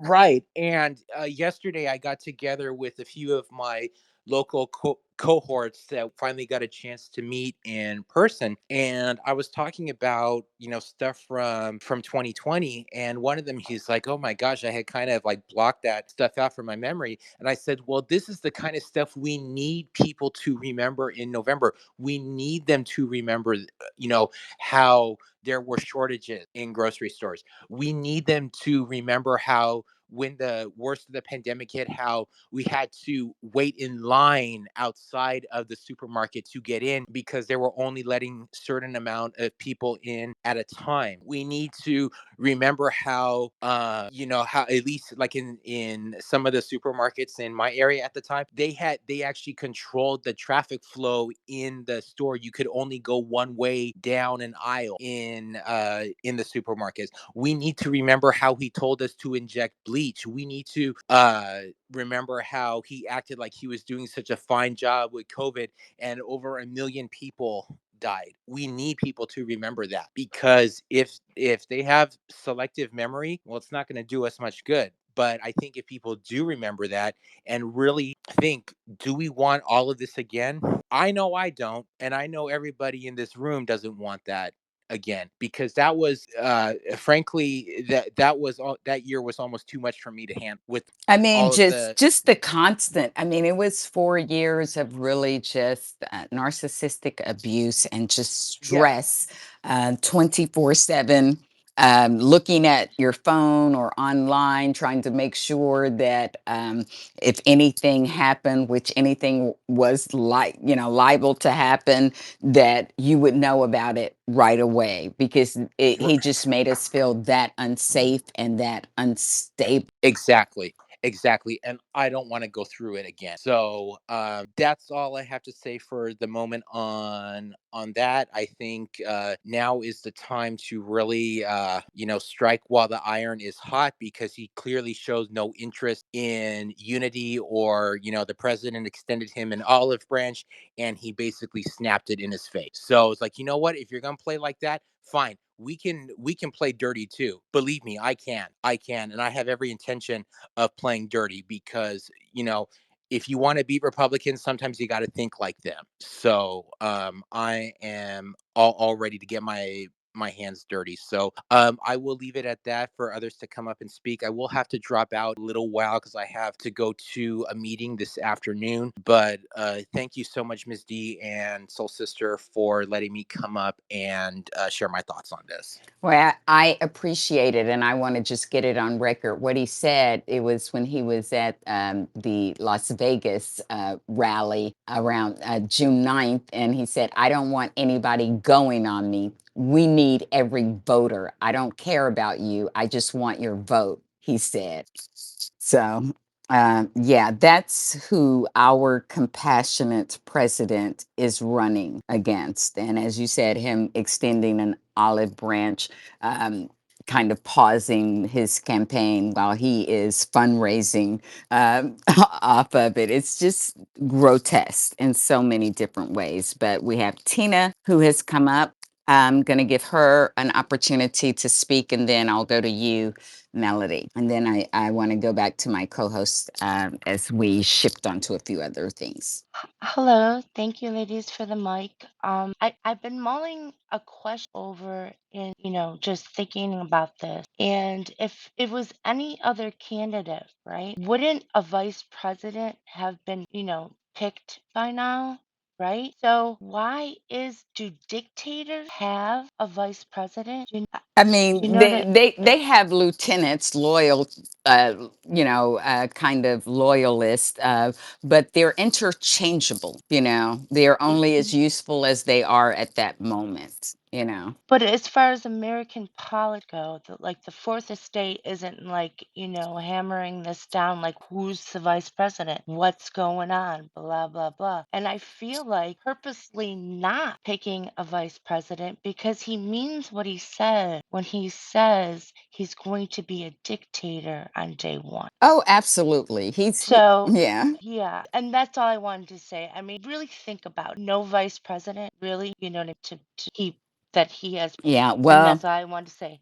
Thank you for the mic. Well, thank you. And it is interesting. I mean, he, is definitely full of theatrics and that sort of thing. So I think that's part of it too, treating it like a game show event. But we shall see, and it will become even weirder if we don't know after this convention, because I would think that that would definitely, they would have to have their ticket when they leave there. So, Excuse me, I'm so sorry. News outlets are reporting that there should be an announcement as far as VP today, but we shall see. They do what they want. So, and they have trained the media to have low expectations of them. So we shall see. But I did want to say that I did read a news report earlier where that was the train of thought. interesting, yeah. I figured that they would, because I think that it was anticipated that he was supposed to do it on Saturday, and so of course things didn't really go the way they were planned then. But I do want to talk about, again, ask folks if they have seen Bad Faith. I was very excited to see that they have an account here on Twitter, and they followed me and they retweeted one of the spaces where we talked about it. So that was really heartwarming to see and to know, because I think that it is a fantastic documentary, and I won't stop talking about it. And just like with Project 2025, I want people talking about Bad Faith and being as familiar with it as they are Project 2025, because again, I feel like it's just a cinematic origin story of Project 2025, and it's just good. I feel like in the South, when you go somewhere and you're with a group of people and people don't really know you, they'll say, where are you from? Who are your people?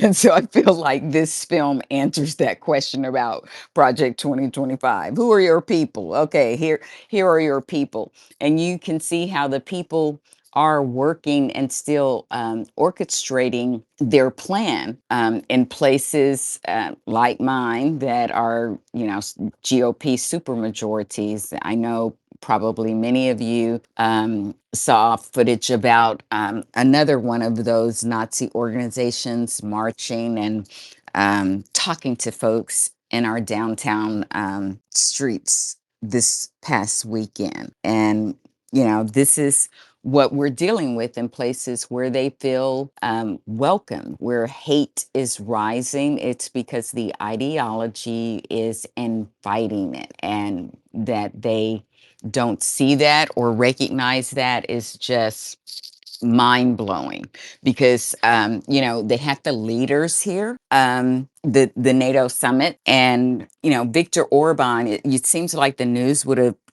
like done something with that, but he left the summit and then he went to Mar-a-Lago. Now, we know who Viktor Orban is. We've talked about him a lot, but just a little refresher. I talk about what Hitler and Mussolini and those folks did in their rise to fascism. Well, Viktor Orban is just a modern day version. We can look at what he's done in Hungary to see it in real time. And we have to remember that he has established a very tight relationship with the creators of Project 2025. When he was here the last time, he visited the Heritage Foundation in DC, and then he went to Mar-a-Lago. And I had almost forgotten, because he's just really, they've been having their CPACs in Hungary, in Budapest, for the past 3 years. In fact, I was on one of their websites, and it's like they really call it like their second home. And I had forgotten that one of his lieutenants came here to Tennessee last year. In fact, the week after the Covenant shooting, and they signed a resolution for him, the Danube Institute. And essentially, it is a Hungarian think tank, much like the Heritage Foundation. And so the Tennessee Senate signed a resolution, and the governor signed it as well, because the year prior, I can't remember what prompted him, but it was because the Republican leaders, I won't say all leaders, but just Republican legislatures, lawmakers here, wrote a letter and delivered it to him, basically lauding their launch, their agenda. And so again, making it known that we like what you're doing there. We want to create the same thing here. And we can see that they are doing that. So that is like kind of like a bonk on the head that I would just like to give to the media. They're really missing opportunities to share and tell good stories and to do their job of informing people, and how influential these foreign leaders who already have created these illiberal democracies. I was looking at another story, and I saw it's a organization out of California, I think, that was established to rate state democracies, the status of democracy in various United States. And I was heartbroken because Tennessee was dead last. Yes, dead last. So when people talk about this is what could come and this might happen, I always like to remind people that there are places in these United States where it is happening right now. Like we're living the handmaid's tale. And so I feel like it's important that we kind of share our stories from across the states so we have this understanding and perspective because I'm always not really surprised, but still. It's important that sometimes people stay very focused around their communities and are not well informed about things going on outside, like in other states and certainly in other countries. But it really is important for us to look at those things from a now standpoint, but also a historical standpoint, because it matters. To say, it may not repeat, but it definitely rhymes. And so we can see these things, and it is a good cause for us to not obey in advance, as Timothy Snyder has warned us. And earlier last week, I posted a thread, I'll try to find it, about European, that was written by a professor who has studied and perhaps even lived in one of the European countries where authoritarianism had taken hold. And, he just, by the numbers, I think he had 15 different things that he listed that were things that happened after a year under authoritarianism. And I just kind of really wanted to cry as I was creating that thread because I'm like, these things are already happening here. And so it's like in certain aspects, I think now more so from a national standpoint with the High Court, the Supreme Court, and then what Eileen Cannon just did, we can see other people can no longer refuse to admit that, like, the courts are captured. And that is how, fascists come to power. They attack the judiciary, they attack the media, and the education system. And certainly a lot of nationalism and religion flows through that. And you can see what's happening here. So, what's your thoughts on that, Soul Sister? Yeah, I'm so glad that you I was gonna jump in because one thing that really struck me and I think is important to point out is that a lot of times we look at red mapping or as the sign of, voter suppression. And what we're missing or what we're not taking into account are the long lines, are the subverted neo-Nazi fascist organizations marching through the city streets and of major cities or even small towns. Those things are also part of voter suppression. Let's not be fooled. It all plays a role because people receive information and digest information differently. And this right wing neo Nazi Christo fascist movement is making sure to attack on every level and get into the psyche of people in the communities in every single way. So it's not just the law of you can't bring water, you can't have food. These different polling stations have now been closed, or you're getting the runaround about where you're supposed to go. Your name has been taken off the rolls. These are obviously administrative hindrances to the voting booth, but they're not the only ways that they try and stop us from getting out our vote. That was one thing that I really wanted to say. And I think it's important for us to remember that because the imagery it has always been something that can change attitudes. One thing that really turned the tide on significant events such as like the Vietnam War, the Civil Rights Movement, were the images that we were finally we America, because I was too young to have an understanding. I wasn't even here during the civil rights movement, but during the Vietnam War, I was much younger. Have an understanding of what was occurring, and it affected the public sentiment. So that is why they march. It's not just because they're trying to campaign and seduce new membership. It is also to intimidate. It is also to get people to stay inside, lock behind their doors, and be afraid.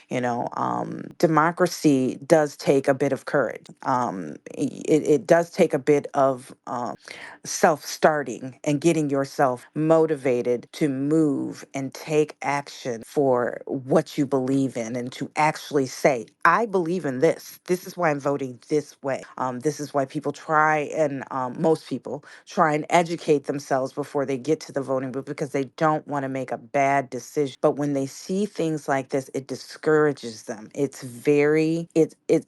intentional. It's extremely intentional, and it's pervasive, and it is about intimidation as well. So that was one thing that I wanted. There was another point, but I should have wrote it down. I forgot. Shoot, Well, sorry. that's I'll come okay. back to it. Yeah, Sean has come up, but when you talked about voter suppression, I put up in the Nest and also in the Purple Pill a story just recently, like you said, the various ways in which they do it, because sometimes it's very subtle. They pass the law basically that opens the door to profiling here. And then when they did that, immediately after, they started sending letters, I think to the tune of about 14,000, to mostly Hispanic voters, like questioning their citizenship and telling them that they would need to verify their citizenship before they voted. So again, just another kind of intimidation tactic. And then also the other thing, I have an article that I'm going to share, but again, part one of the front groups that they have gotten under, the Council for National Policy and the Heritage Foundation, groups, they have an active initiative to recruit poll watchers. And of course they are creating this language of voter integrity, which is basically voter intimidation and question election integrity, and it's twisting the plot, so to speak, but to allow them to strong arm democracy and people. And we already saw last time that they went so far as to intimidate poll workers, and that really touched my heart. Not in a good way, just made me angry, because I've been one of those, and I know people in this group that are like Susan is one. And for someone to participate in the very basic aspects of democracy and to be threatened and treated that way is just kind of disgusting, and just another sign of how far we've fallen. So I'm going to go to Sean and then Tweety. And I see Nair down there. So I'm going to see if he's able to or wants to come up and talk. So thank you guys for Really being here. quickly, I just really wanted to tell you that I've posted that thread that you did about authoritarianism, and another one on Nazism. So I've already got those up in the nest for you. Thank you so much. I appreciate that. Sometimes it's hard to do the moderation tools and the administrative stuff. I usually try to have them stacked and ready to go, but I got your back. I know you do. And you guys, it has been a rough week,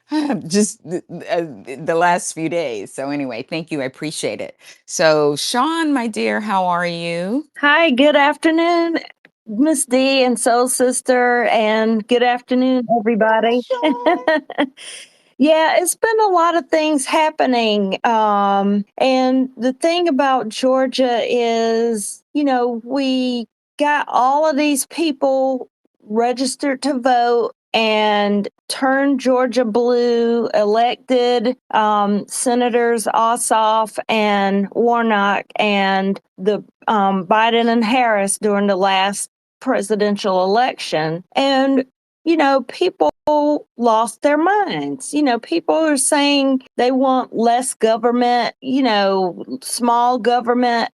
And now all of a sudden they want to wield their make laws to wield their will over the people here. When we've spoken who we want to represent us in certain districts, rather. But long story short, since the presidential election last was held, Georgia has recounted the presidential election results 3 times. And I think it yielded Biden winning every time, but even capturing more votes in his favor. And despite that, there are some in our state legislature and board of elections who would want us to reopen the investigation into the Fulton County results. And, they've gone so far as to meet without a quorum and claiming that, because they were just continuing an existing agenda topic, that it was a legal meeting. And so now the one Democratic member and the board chairman were not there. The Democratic member is trying to call foul and basically say, was not a legal meeting when you met without notice to reopen or vote to reopen the investigation into the Fulton County 2020 presidential election. So now, we have to go through that. And all of this is a part of a big game to wear people out. We're already having to check our voter registration status on a regular basis because the Secretary of State's office is purging thousands and thousands of voters from the rolls on a regular basis. And on top of that, they make it so that it's easy for one person to claim that someone else is voting fraudulently. In fact, they don't have to have any proof. They can just make a claim, hey, this block of voters voted illegally or it was fraud. And so our votes, we may or may not get any notification that we've been purged or that our votes have been flagged, our voter status has been flagged because of alleged voter fraud. Because that And was that new law that anybody can challenge anyone's vote, right? right. And so it's just a big stink. And it's to the point where even some counties are at the point where they're trying to charge people who make these false claims because it takes money and resources to verify that the claims that are being made. And I mean, it's just when you all were talking about voter suppression, Georgia, our governor, because we could not be bothered to elect Stacey Abrams, our governor signed a bill basically saying, and in the middle of the night, by the way, that it's illegal for people to give water to voters who are standing in line. It's illegal to give them food when they're standing in line. And, granted, I know that they try to say that, they can't control if a poll printer or voting machines break down or whatever, but they can control redistricting. They can control making sure that a polling place is fully staffed. And, we also have this partisan poll watcher thing down here where the different political parties and candidates can have up to a certain number of their designated poll watchers and, fanned out in different places. And, they're not going to send them to the friendly places. They're going to send them to places where they might not necessarily get the votes. And all of it is voter intimidation, is voter suppression by trying to intimidate people, by trying to tire them out, but trying to make them get additional IDs, closing voter precincts.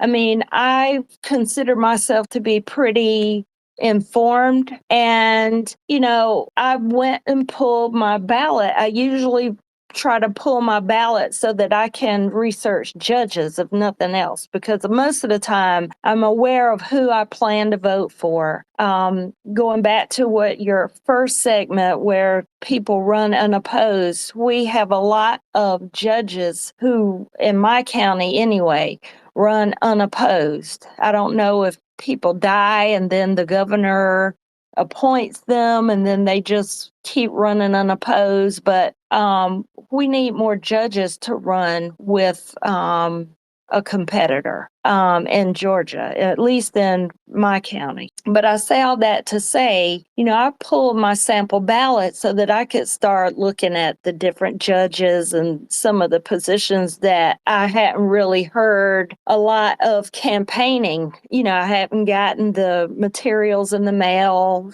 They didn't have debates on television. No meet the candidate forums.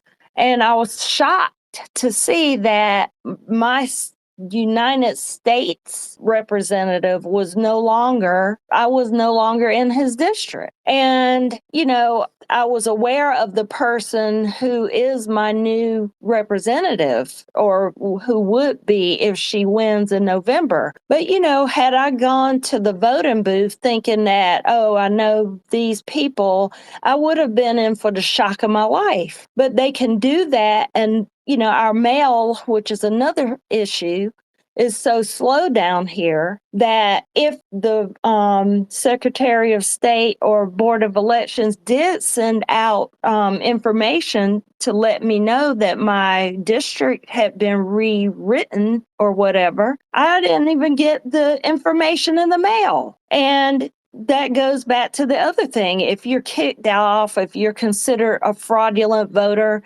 you may or may not get that information in the mail notifying you that you're no longer a registered voter. I mean, it's just sick. And it's just more of the games where they try to say, voting fraud is taking place with no evidence except for the fact that most of the fraudulent behavior is coming from the so-called conservative side of things. And, that's really all I wanted to add.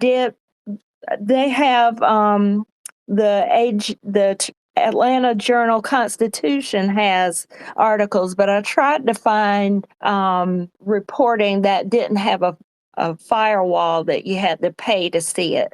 So in the Purple Pill, I posted 2 articles from our local news about the reopening of the investigation in Fulton County. So you can open that and read it after the space is over with. But I mean, it's just bull. And as far as the polls go, I was able to listen to Chris Boozy in his Spoutable pod yesterday, and he's basically making the case for why listening to polling numbers it's not really a good idea, because 1, it's a snapshot in time. 2, poll questions can be asked in a way that can manipulate the answers. And so people are thinking Biden's behind, he doesn't have a path forward to victory, this, that, and the other, when really it's just like Soul Sister said, we just have to make sure that we get out in full numbers.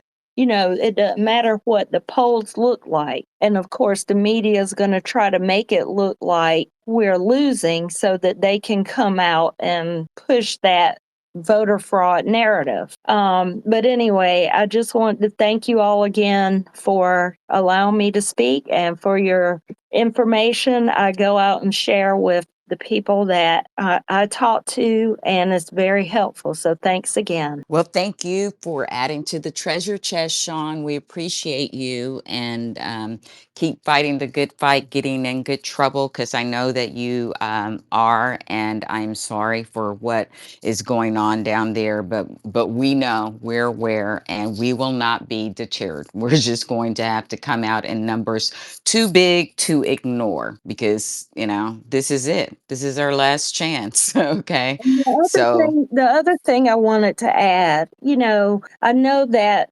the president and vice president had canceled their or postponed their campaigning until tonight or whatever, out of an attempt to temper down the everybody's reaction to the shooting and everything. But my thing is this, and I put this on my Facebook page, I put it on my Twitter. I don't agree in violence, with violence or with what happened. And Project 2025 is still a threat to my humanity.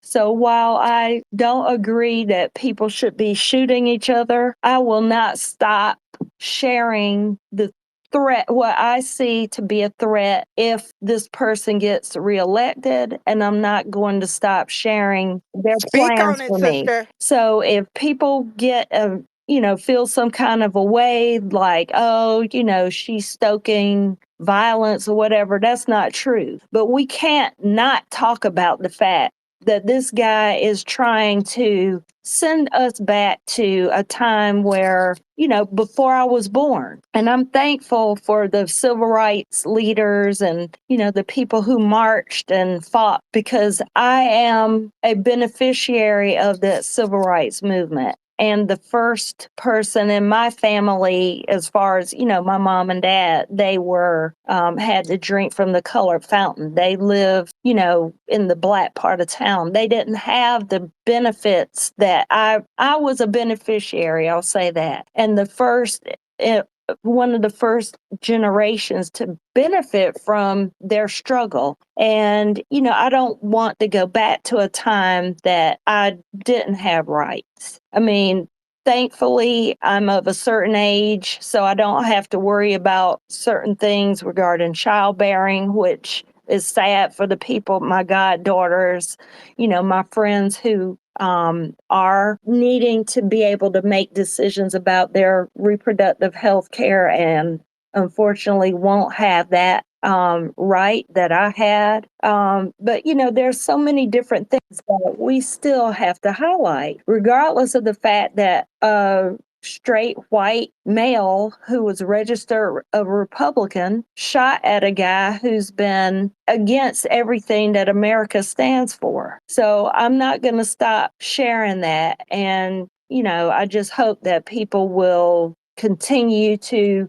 share our message, share, like Soul Sister said, share President Biden's agenda. I posted that in the Purple Pill, his vision for the first 100 days. We do have things to run on. So I'll just end with thanks again. Well, thank you. Yes. And that's been my thing. Like, they're not doing their job. So it's important that we do our job and we share all of that information, which is why I love it when we can come into this space and others and, just add to that treasure chest, because we have to tell the story of the Democrats. We have to tell the story for this administration. The media is not going to do that for us, and they're doing good things. And we also, I don't know if you were in the beginning, but I also said when we talk about the incident that occurred on Saturday, I feel very comfortable talking about what this party's platform has been around gun violence. Like, the receipts are out there. We don't have to add any commentary. We just give them back what they've been giving us. It's all around us, how they have stoked violence, and we just need to show people. There was, at least I saw a couple, but there was probably lots more. But I'm sure all of you remember that they were spouting uh, their AR-15 pens and all the other things that they were so proud of. So, this is the party that worships and honors the gun over people. And we just keep having to show those receipts and those stories, like they're already in our timeline, they're already bookmarked. And this is what I would like to see us do, because the media is not going to do that. We have to tell our story. This is our fight to lose. And I don't think that we're going to lose because we understand what's at stake. So, and I believe if we just I keep fighting. sorry, Dee, I Go don't mean to ahead. cut in, but they did just announce that JD Vance has been picked as the VP for the GOP ticket. Oh my God, that's like, Yeah, yeah. that's why I popped up Uh, to announce that. And, he's an interesting pick. And I also think about the optics of the debate between him and our amazing Vice President, Kamala Harris.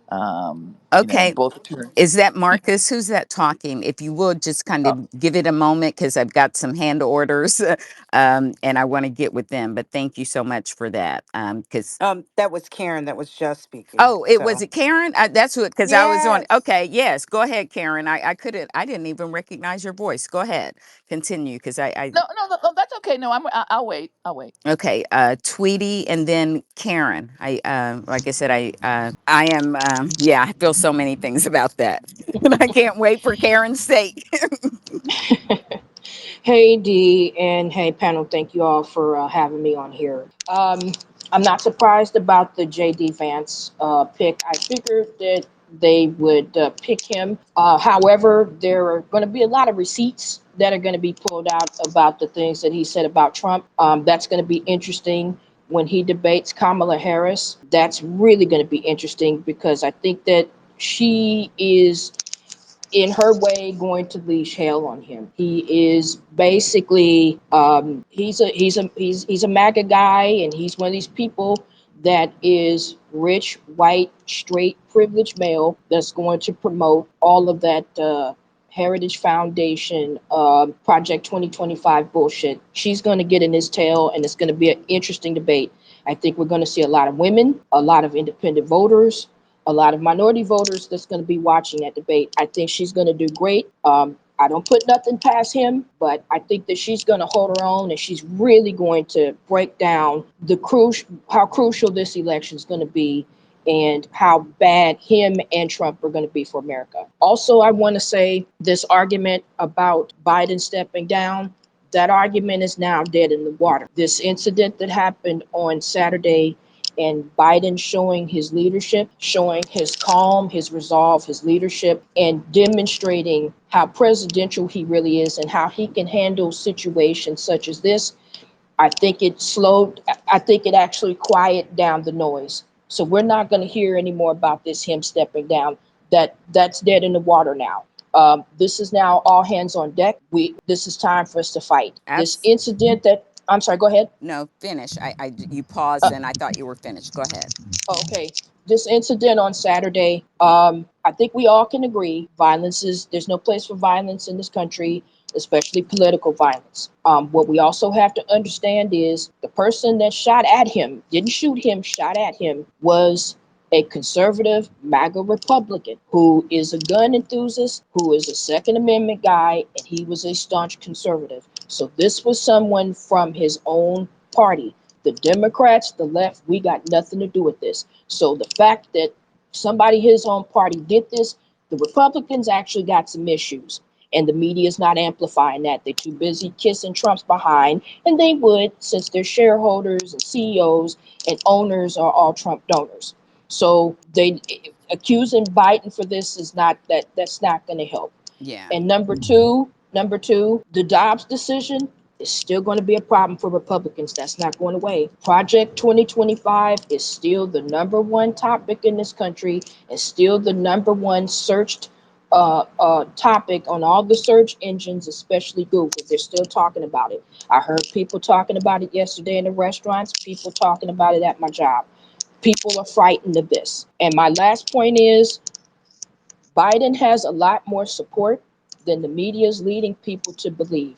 There's a lot of faithful Democrats that's supporting Biden, You got independents that's going to be coming out in droves for him because they don't like authoritarianism and they don't like that Project 2025 and they don't like the Dobbs decision. And they're discerning Republicans that do not want to see that Constitution being turned into toilet paper by these fascist right wing conservatives. So I don't underestimate the MAGA crowd. They're gonna come out for Trump, but don't underestimate our base and or undermine our base either. I think Biden has a lot more people that's gonna come out to vote for him. Don't pay attention to these trash polls. These polls mean nothing. Don't pay much attention to the media, either the mainstream media. What I do I like watching Roland Martin Unfiltered, and I like watching the Midas Touch Network. They usually give us real straightforward. They're straightforward on the issues, especially dealing with minorities, especially on Roland Martin's part. He really tells it like it is and give us actual information about what's happening politically. And the Midas Touch Network does that too. But I just want people to stay encouraged. All hands on deck. Everybody get out here and fight. We're going to fight like hell because this is a fight for our lives now. This is no time for deflection. It's no time for that BS.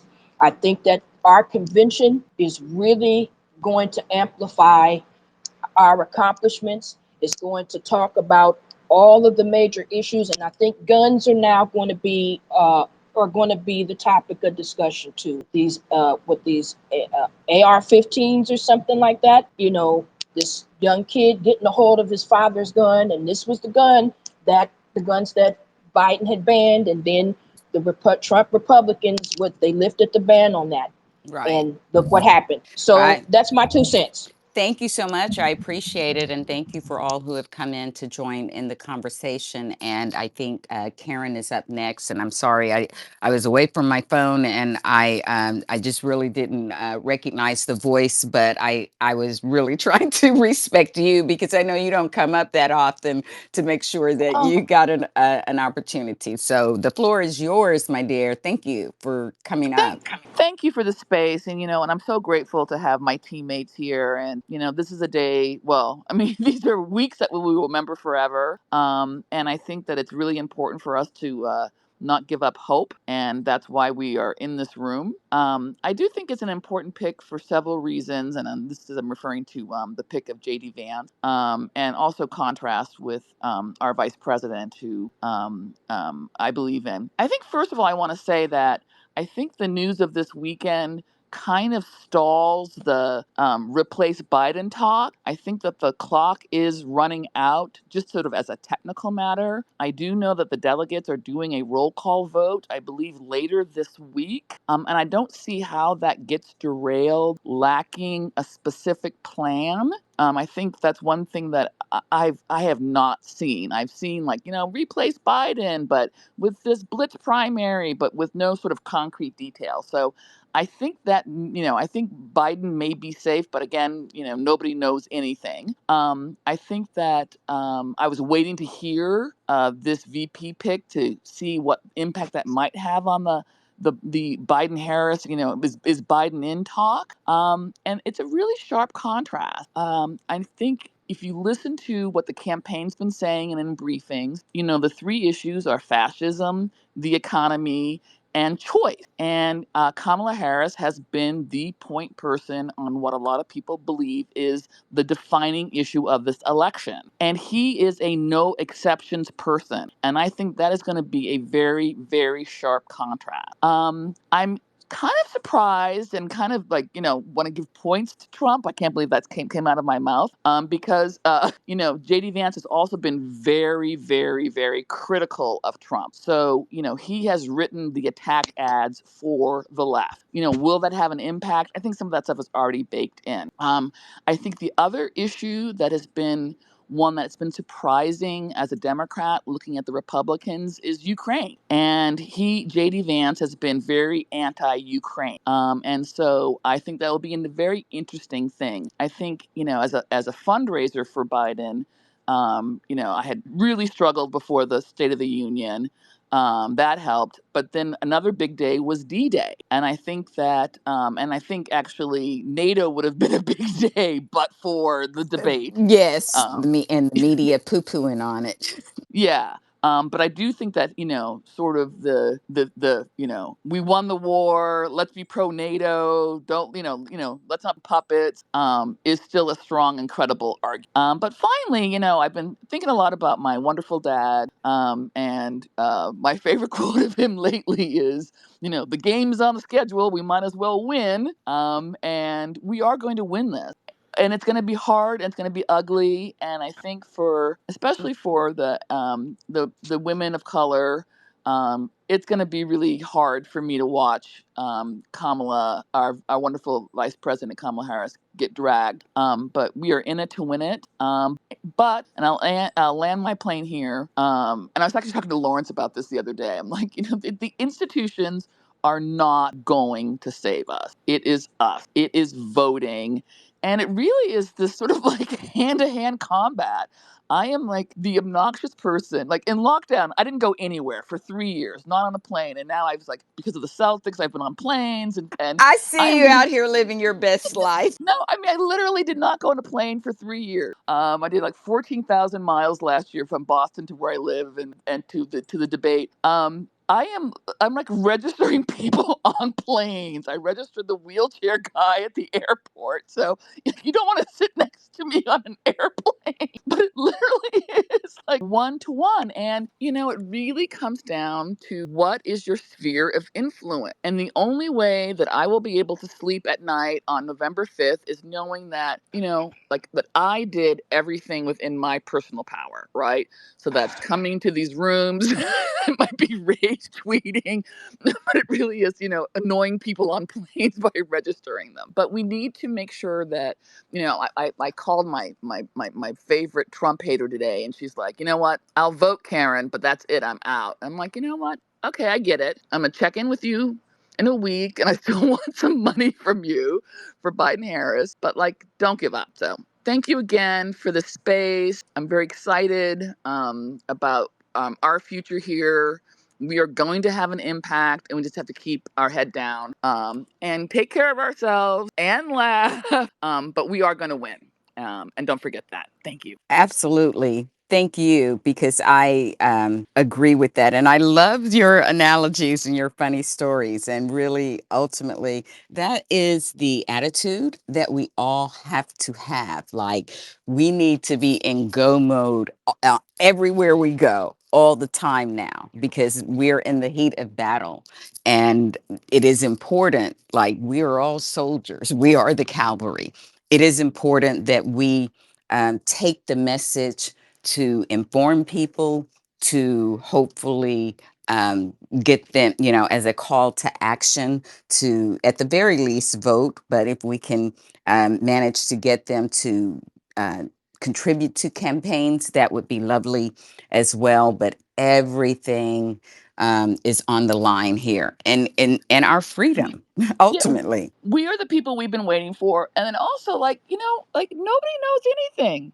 I think one reason why Lawrence has been popular, and I was calling him the Dolly Parton of Black Twitter the other day, is because he's like, he starts to show us like, I don't know. And I think other people were like, Biden's going to lose, Biden's going to win. And I think you have to be humble enough to say, you know what, like if we were working at a movie studio and someone pitched this project to us, we'd be like, no way.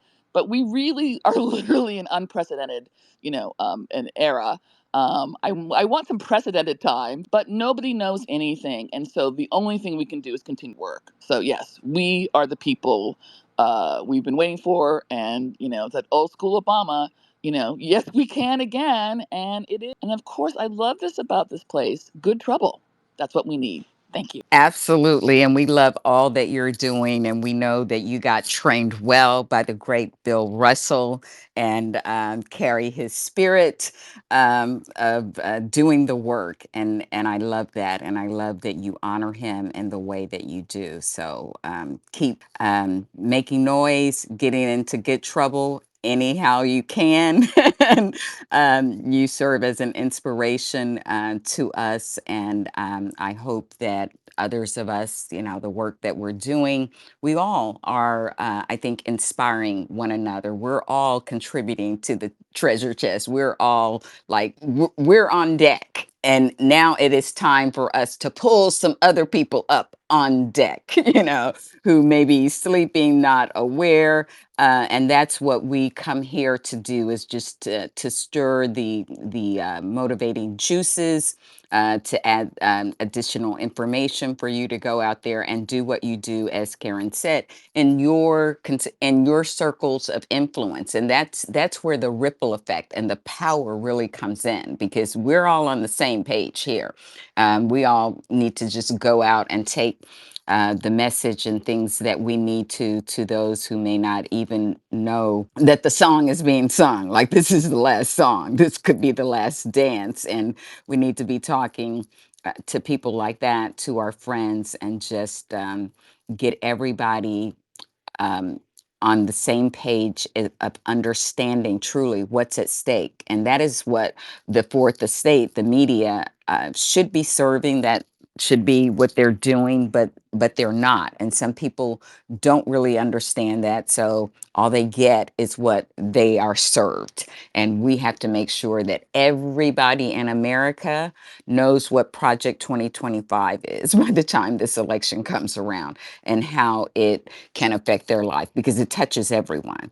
And the other thing is, like I said, bad faith. I want it to be as well known as Project 2025, because bad faith is the cinematic version of the origin story of Project 2025. And I am just one of those people who, when something is going on or someone is doing something, I kind of like to know, like, what they're about and who they are, because Project 2025 is just one of the dirty, nasty deeds that these folks have done. Because, as I had said earlier, these are they're front groups off of the same, umbrella, shoots off the same umbrella, that have these active measures going on in various states, swing states, to suppress the vote. And it's very intentional, just as they are intentionally politicizing pulpits. They have a whole organization set up for that, Turning Point USA Faith, and they mingle with Mike Flynn and others. So they have a huge infrastructure in place that they have been building for 40 years. And I'm not saying that we as Democrats don't have some of those things, but I feel like what we have not had is kind of that coordination. And I am really starting to see that Democrats understand the power of that, and they are working to improve upon that. And it will take time, because their infrastructure took 40 years.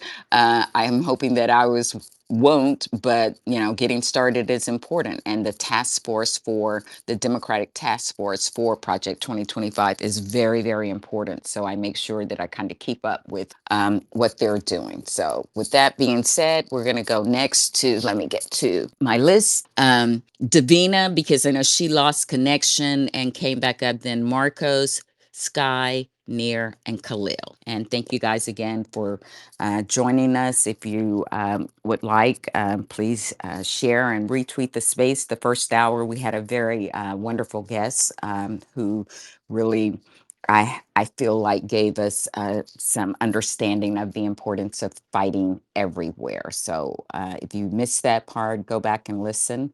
But we're going to continue on our very important good troublemaking today. So, Davina, you're up next. Hello, Dee. Thanks for having me up. Thank you for holding this space. And I'm taking away from your wonderful guest an extra interpretation of the need to fight everywhere. And that's to marry it to something that someone else quoted from. Oh, it was Twitty who quoted it from Timothy Snyder's book. What is it? Lessons. Oh, Tyranny. On tyranny. Yes, on tyranny, where he says, don't surrender in advance or don't obey in advance. And I thought, yes, when it says fight everywhere, it means don't give up and look for that tendency in yourself to not surrender to apathy or despair or anything. Give yourself breaks and keep pushing, keep fighting together. I say the word fighting hesitantly because today I just saw footage from the RNC of a pretty entirely white crowd in the RNC pumping their fists and chanting fight, fight, fight, as Trump did after he received an ear graze. But the message of that is so fascist. The people getting high on almost that excitement of promised violence. Because if anybody else has seen the Tizzy Ent video in which he sampled a lot of people, right wingers on TikTok, saying things like, oh, liberals should be on their knees today, thanking God because they were this close to a civil war and all, being murdered themselves, implying that if Trump had been shot, if his Republican gun advocate assassin had succeeded in aiming that bullet closer to his actual head, then they would have been going out and revenge shooting liberals in a really unhinged, murderous response to Trump's assassination. So I just hope that they're showing actually, I do more than hope. I think they are showing their hood a little bit to the American public, and that footage of them pumping their fists saying fight, fight, fight in unison associates them in the mind of the American people with violence, with an appetite for cyclical violence, so revenge and more things.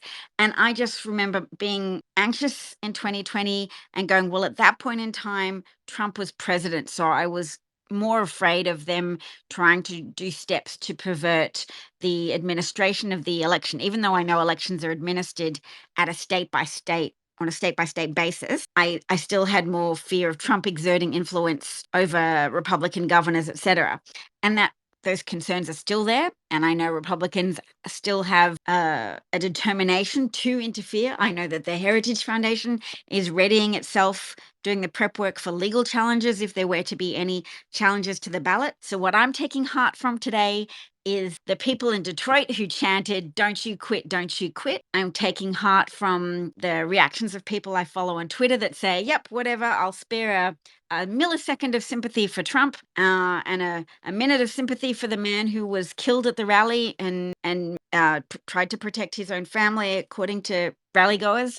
I'll spare a millisecond of sympathy for Trump, and I will reserve my resolve to defeat Trump in every way, shape, or form that I can, to not surrender my voice in advance. And Elon, son of a bitch, tried to take my voice away from me today in that I like to broadcast, and I've been building up steam lately. I interviewed Tom Arnold 2 weeks ago, and I got to interview Dee a few days ago as well. And today I tried to broadcast and found myself greeted by a message that says Twitter no longer permits, or X no longer permits, non-verified accounts to broadcast live. So I can't do my favorite activity anymore because I'm not giving Elon $8 a month. And I told my daughter about it. I was like, oh, Mummy had some emotions today. She said, Mommy, can I use my allowance to help you do that because broadcasting is important? And I was like, oh my gosh, you precious girl. It's not the $8 a month that much, really, even though I don't think Daddy would like giving Elon Musk the $8 either, but it's the principle of not helping that fascist. So I'm going to have to find some other way to put my voice out. I want to do a pregnancy monologues. Has people heard of the vagina monologues, this play that people used to do where actresses would act out various stories? I want to do the pregnancy monologues where actresses read maybe letters or submissions from women with regards to their pregnancy experiences, because I think there's this vast well of ignorance out there that if that ignorance is addressed even a bit, just so people can have compassion for women and the complexities and the moral complexities that we go through and the physical hardships and threats to our health and our organ system functionings that we endure to bring life into the world, or even just inadvertently because we participate in relationships where both people have libidos, not just sassy women who don't know how to close their legs, but men. Many women operate their sex lives at the behest of their male partner's libido as well. And there's just so much for people to consider that they often leave out of the picture. And I'd love to do something with regards to that. So thanks for listening to me, guys. I love hearing all of your contributions and how you fight and how you push forward for us as a communities, as a society, as a nation, even as a species. I thank you all so much, and for lifting us and each other up to do this important work. Thank you. Well, thank you, Davina. And I think that's a fantastic idea. I'm going to keep nudging you to, like see what you can do to get that off the ground. So I think just like with Project 2025, people are doing TikToks, people are doing clips and videos and having spaces, covering certain sections. Like different people gain things in different ways. And I think sometimes even things that they know, they're just ingrained when you see it in a different way, which is why I'm going to say, watch Bad Faith. It really, really will give you a great concept and understanding of all the people pulling the strings, the puppeteers truly behind Project 2025. So I like that idea. Up next, we've got Marcos and then Sky, and we lost Near. I'm not sure if it's a technical thing, but if you can come back up, I'll be happy to bring you up and move you ahead of queue, Near. So up next is Marcos, and I think I lost Sky as well. So if they're not available, it will be Khalil after Marcos. Okay. So Marcos, Yep. It's Marcus, right? Marcus, yeah. Okay, thank you. How are you today? Good, thanks, Dee. Thanks for having me. So, I originally had my hand up just to mention that there's two aspects to what happened on Saturday, and one is a problem with gun culture and availability, because there's a problem with the mindset of solving problems using weapons that is a particular issue in America. I'm a Canadian, and it's weird crossing the border and having people view guns in such a almost casual way, right? So the second thing is mental health, right? So there's not enough healthcare available for everybody, but there's certainly not enough mental health care. And I think it's safe to say someone that uses a rifle to try to kill somebody has a mental health problem. I would hope that's the best explanation. Anything else is much more dire than that. So the other thing I wanted just to mention was I'm pretty shocked about JD Vance because he is, a grifter. And a different level than the other options people talked about. He's more like Trump in that he's in it for personal reasons, and I don't really know if I believe he has a lot of ideological grounding, wherever that might be. But what I noticed in the Senate and when it was on the House side of talks with Ukraine was he would repeat almost verbatim talking points from Russia Today, which is the state media in Russia, and in a way that was basically only kind of comparable to someone like Marjorie Taylor Greene, who's a deeply unserious person, right? But he's considered, in air quotes, a serious senator. So this is really, not great for national security, I think.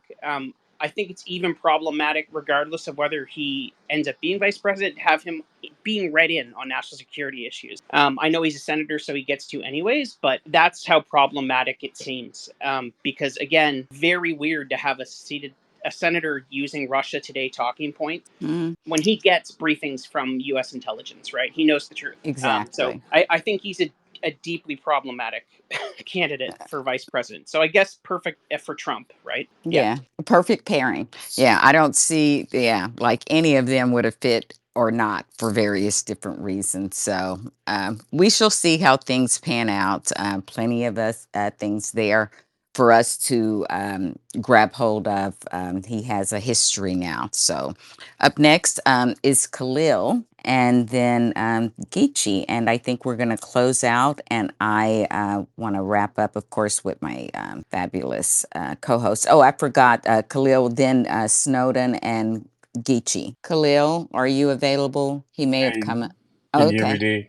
Yes, yes. Yeah, I just actually been listening and trying to do evaluations at the same time. But I know it's a busy day for you now on Mondays. well, yes, it is, and but it's a strange day. You know, we just hit 101 degrees here in the DMV, in parts of the DMV. You can barely breathe out here, so it's just kind of interesting. Just watching all this transpiring around us. The heat seems to be reflecting, the kind of the world we're living in, doesn't it, in some way. It's kind of funny. Well, maybe it's not funny. It's really good to be with you guys. I normally don't get a chance to participate, maybe often, well, not even as often as I like, sit in the gallery and listen, but it's always good. And I really wanted to speak about some of the things, and particularly Karen been highlighting it as well. She highlighted it as well. But I want to kind of remind us, when we first met, we would talk about how we were winning. I don't know if you remember those conversations, but we were all, I was trying to highlight, the value of what it is that we were actually seeing happening in our community. And I really, I don't think that I'm being Pollyannish when I believe, because I believe and I share. I think that we are winning. I think we keep forgetting what's transpired over the last 4 or 5, really over the last 6 years. In 18, we pushed back on what was happening as a result of the Trump. I don't know. I don't want to call it an inauguration, but the whole Trump phenomenon on some level, right? The mega phenomenon, and I think we saw elections that reflected our concern. And I think people kind of forgot, that, we've been making progress at the expense, unfortunately, of things like women's rights, body autonomy, civil rights, certainly around voting rights. But we've been making progress, though small and incremental. We've been a part of, and I think it's really kind of interesting to me that the Biden candidacy right now, I think it's very, very interesting. I really believe the Biden candidacy is a people's movement, right? Prior to what happened on Saturday. Yeah, because the Yeah. press got shut down. I don't know if you Yes. saw my tweet where I said the mainstream media learned a little history Yes. lesson. It was like the Montgomery bus boycotts. Yes, it really was. It's like, we were engaged. We literally challenged the mainstream media with the issues and things that, or I should say, with their failure to understand who we were and what was important to us. And the Biden candidacy, I think it was Karen or maybe someone before her, talked about perhaps as a result of that movement, and then of course of recent events, we're not talking about that any longer. Now the donors, the money interests are still there. This is about money.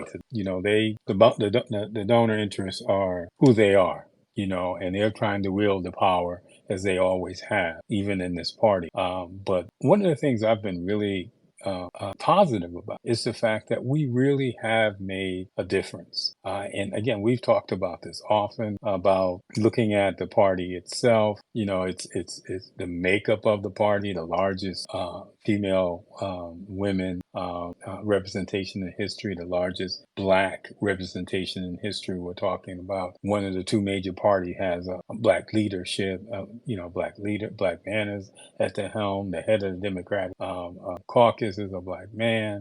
You have, and of course, a black woman is sitting a heartbeat away from the president. And what's interesting is how the mainstream media has done, and I'm not a big, kick the mainstream media person, because I just think it's a waste of our time. But I think it's important to highlight now how what they've done is they've done everything they could to diminish all the things I just highlighted, all of them. And so I think our job at this stage is to recognize where we are, what power we really do have. I do believe at the right time, the Biden president candidacy now has turned into a people's move. And I think it will get stronger, especially as a result of things that transpired over the last couple of weeks. I have to say, I'm not the guy that was paying a whole lot of attention to the aftermath of the the debate. I don't get it. I don't get the 90 minutes turned Biden into whatever it is that the mainstream media said he was. I don't understand that to say, yes, I'm sorry.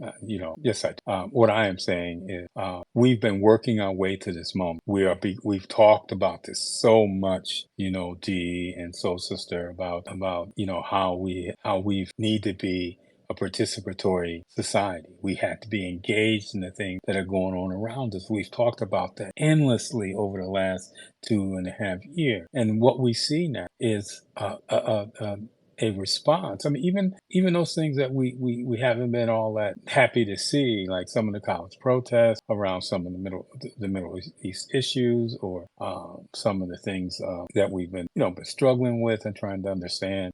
The different challenges within the party itself. I mean, unlike the other party, this party and this whole idea of a big tent is something that we really need to understand. It is that kind of like, excuse me, with any family, what happened? We don't always agree, and we may sit over in the corner, smolder a little bit or worse. But we know at the end of the day that we are a family, that we have something we have to do. What I think that the main media has done very well, again, don't like always picking, but certainly the right has done very, very well, is cultivate that kind of division. So what's happening with the different issues within that tent?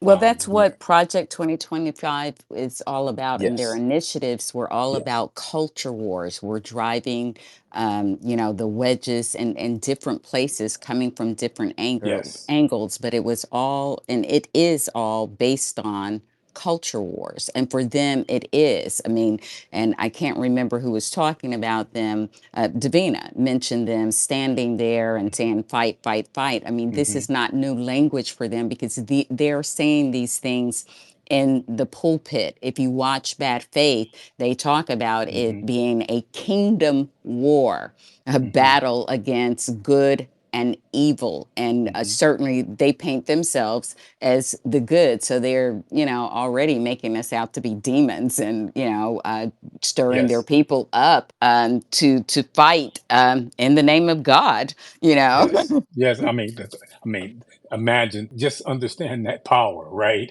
That that we get in bad faith, and but many of us have experienced in our own ourselves is the idea of using good and evil to really manipulate people and ideas and things like that. I just think we're in a very obviously a critical moment in this country's history. We all will probably succeed to that, but I also believe that this movement, along with the very volatile nature of this election, I think it's a extremely volatile election. I also think that this is a people's movement in a way that maybe others here, Karen, or some folks who will see may recognize. You, of course, is recognized as something that we remember in our youth. This movement coming together. I really believe that. Absolutely, because we understand what is at stake. And at the Yes, end of the day, so did the people of France. And I yes, do believe that yes, there are more of us who get that. We have to drown out the small, violent minority that is yes, getting the attention and the illusion of power that uh, they have because of the amplification. But there are more of us. And I think that we just yes, need to keep doing what the media won't, is making sure people know what's at stake. And I do believe that the lesson that the media learned is that you cannot disavow the vote of the people. That is what makes this a democracy. I don't care who yes, says it, whether it's yes, George Clooney or yes.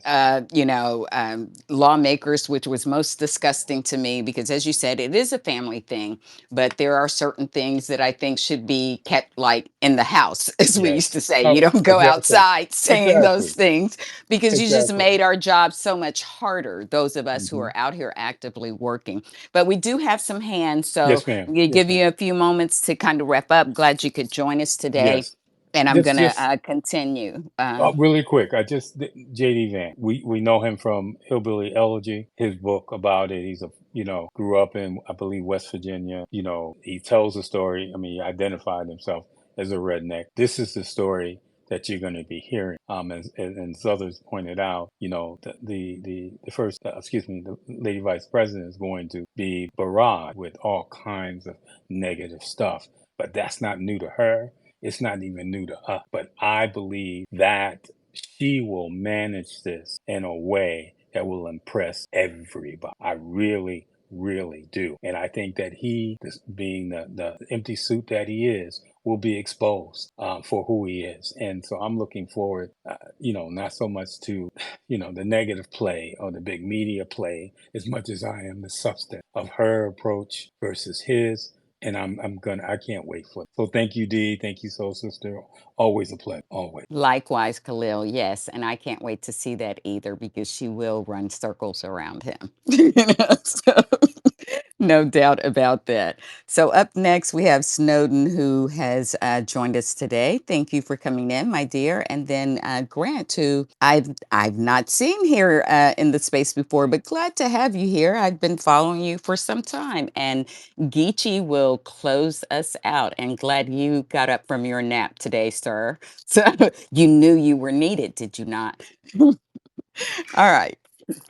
Hi, Dee. Hi, everybody. Hi, Geechee. Oh my goodness, what a great space today, Dee. Really appreciate you always. But anyway, I wanted to say hi. I've got some really exciting news. We're announcing Tour America with Lev, and I put down in the chat an announcement about our website or whatever. But what is really exciting about this is I'm sure all of you know Lev Parnas in this space anyway, and I see him down there. Hi, Lev, and hi, Grant. What's really exciting about this is that it's a book tour, but it's more than that. It's actually going to be a combination of a book tour for Lev's new book and also a speaker tour. So in all of the different stops along the way, there will be guest speakers. We'll be doing moderated speaking events. Grant is going to be one of our moderators as well. And he's also one of the producers with me. And we're going to go to as many places as we possibly can between now and November. And Lev has been making a promise to tell everybody that will listen about all of the craziness that went on in the administration. He knows where all of the bodies are buried. And I don't know if any of you have read his book, Shadow Diplomacy, but it's amazing and I recommend it if you haven't. But it's so important for people who don't pay attention to the news, who don't consume themselves with social media, or even those who do and are just in echo chambers where they're not getting the truth. It's just so important to meet people face to face and to have conversations and engage with them and let them know what the actual truth is, because so many people are just misinformed and then they're out there, sharing that information with one another. And even people who aren't on social media, like my mother lives in a community where almost everybody surrounding her is a Republican. And when she asks them why, they just say, well, because I'm a Republican. She asks if they know anything about what happened during the Trump station. Oh, no, I don't really need to. Well, why do you vote for Republican? You don't know what's going on. And most of them think that they're still voting for the Republican Party of yesteryear. They don't really understand that the differences are massive right now and that this is not their daddy, Reagan Republican Party anymore. And so that is why we're going to do this and get face to face with people and make sure that everybody knows the malfeasance and the corruption and all of that went on, not only Trump administration, but also just throughout the GOP right now. Let them know about Project 2025 because they don't. And the authors and public figures joining us along the way are going to be stellar. So anyway, I just wanted to let you know that that's the good trouble that we've been getting into in the background. And we're so excited about it. I put the website in the chat. If it's the announcement up in the nest, D, I didn't want to do it without asking. But anyway, so that's the news. Well, thank you so much. I know you had talked about this earlier, so I'm glad that you have been able to bring it to fruition. And however, we have to meet people where they are. I know a lot of people who have Trumpers in their family, and some who are just, as you said, traditional Republicans who are just not engaged in We have to reach everyone, and what we need, regardless of our kind of political ideology and differences, what we need to do is to, at this time, as Khalil spoke about, it needs to become a people's movement for democracy. We need to all coalesce around democracy, and we can sort the rest out later, but there won't be a chance if we don't have one. So thank you, Snowden. I appreciate Thank you that. so much, Dee. I appreciate it. And also, do have a donation on there too. So I just want to say that. All right. So thank you so much for joining us. Grant, nice to have you here in Advocacy Arena today. And you have the floor, and Geechee will close us out. Oh, thanks for having me. I just wanted to hop in and back up what Snowden was saying and tell you guys how excited I am that we're going to do this. We think it's really important to get Lev's story out there in front of as many people as possible, not just over the internet or on television, but give people a chance face to face to find out what really happened from the source, from the horse's mouth, what happened during the Trump administration the first time, and why it's something that needs to be avoided at the ballot box the second time. And I was listening earlier, and I could not agree more. It was really embarrassing to watch all these pundits who consider themselves mature adults putting forth infantile suggestions that we ignore the entire presidential primary process after a single debate. I mean, Governor Newsom, who is the popular choice to replace the only ticket that beat Donald Trump. Nobody has even a vice president with them. They just say, oh, it's got to be Newsom.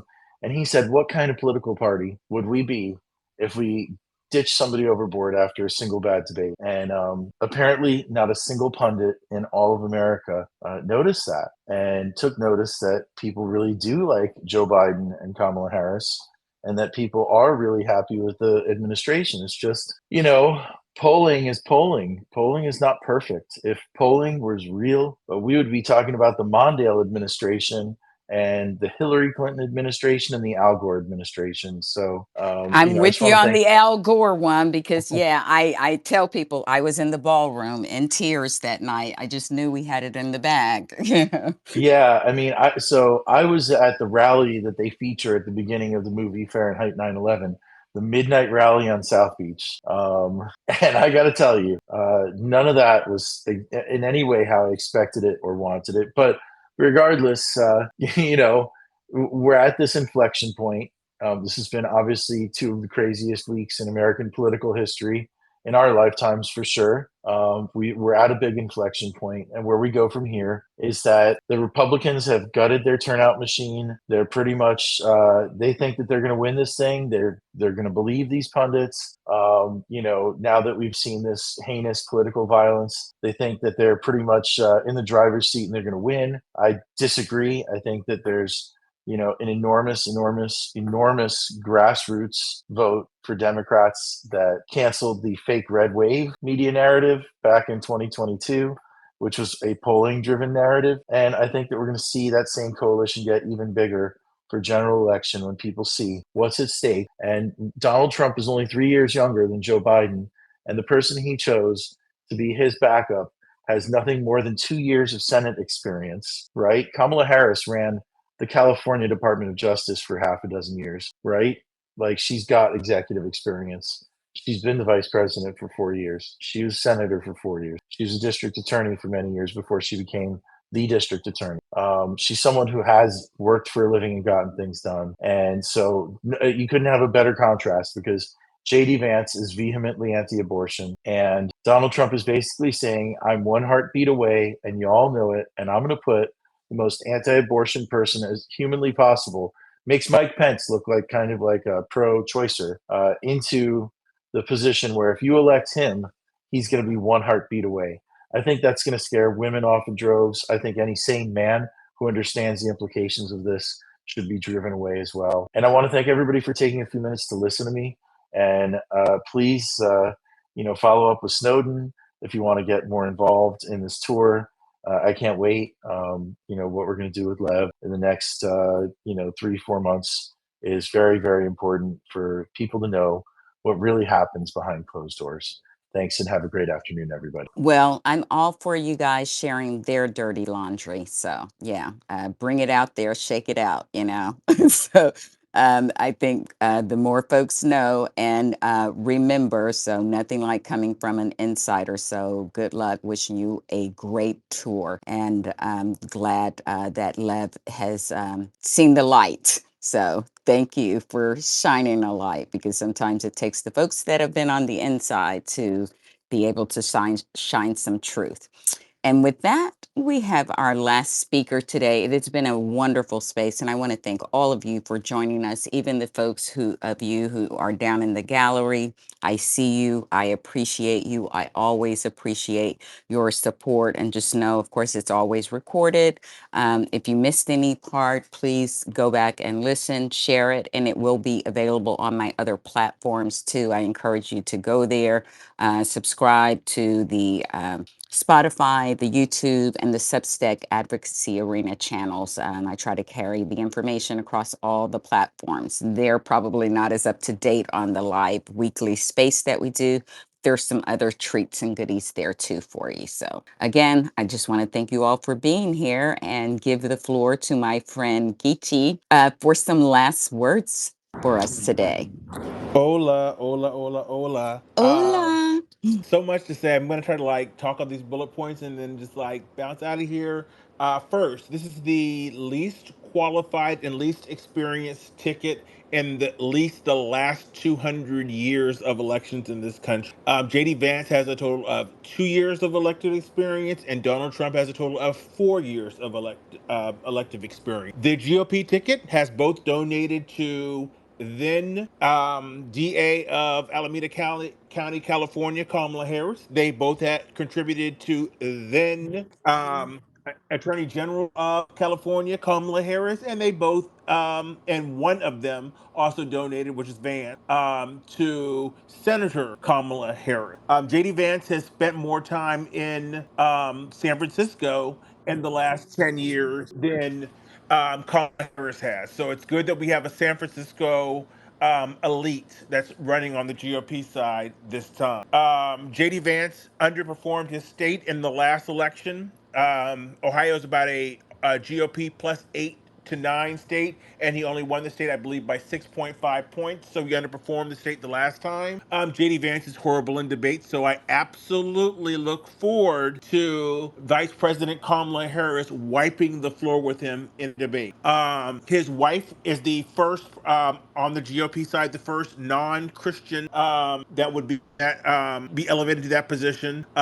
In the event that they are elected, which we know is not going to happen, they would be the first non-white spouse and non-white kid to live in the Naval Observatory. But again, that's not happening. And that's it. I mean, 20 years ago, I was doing this work. I remember when John Edwards was picked as the nominee for John Kerry 20 years ago. I think it's 20 years ago, and like 9 days ago, he was picked as the nominee. I remember the DNC being in Boston. I remember Kwame Kilpatrick spending thousands and thousands of dollars on Detroit's Amex in the city of Boston. Luckily, he went to prison for that, but that's neither here nor there. But, you know, after this is over, we need to really focus on making sure that we get a lot of these new Democrat coalition Democrats out of office, the ones that wanted to stab Joe in the back and want Kamala off the ticket too. I'm ready to get them out of office. We need them now in this cycle. But after that, Richie Torres, as quick can be, the quicker he gets out of office, the better we'll be. So that's all I have today. It's been a pleasure listening to this all day. I got to listen to it while I was watching the U.S. and Australia and they're friendly in Abu Dhabi. So outside of that, it's been a wonderful space. Look forward to listening to everybody again. I'm going to listen to it after this is over, and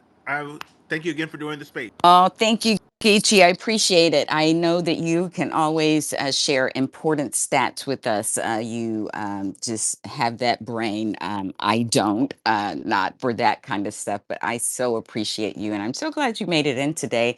and were able to be our last speaker. I love that. So, with that being said, we're going to close out with some words from my fabulous co host, and then you know what I'm going to do. So, Soul Sister, over to you, my dear. Thank you so much. Today's space has been fire. I want to thank everyone who joined in the conversation, came up to speaker, and helped get us energized and keep us energized. All the preaching and teaching that happened today is such a necessary part of activism, and it is how we stay engaged and stay motivated to keep doing the work on the ground. So I want to say thank you, especially for the contributors of today. I also wanted to do, excuse me, a little housekeeping on a little personal note. Someone we all love and hold dear and respect extremely so much is Dr. Marshall. Happy birthday. We're blessed to have you in our circle to gain from your knowledge, hoping that you have many more and boundless blessings of health and good continence. So I just really want to say that. I also want to say that, you know, this collective community continues to do the work, and it shows by way of the fact that there are so many in the circle. Even if you don't see them in the space, I know you see them on the timeline, who are actively going to be participants, acting as delegates or either content creators in a journalistic type of fashion at the upcoming Democratic National Convention. And I want to say congratulations to them, our very own Shantizi, Kenny. I know I'm going to forget somebody. And so I just really want to apologize up front. Brian, Candidly Tiff, God,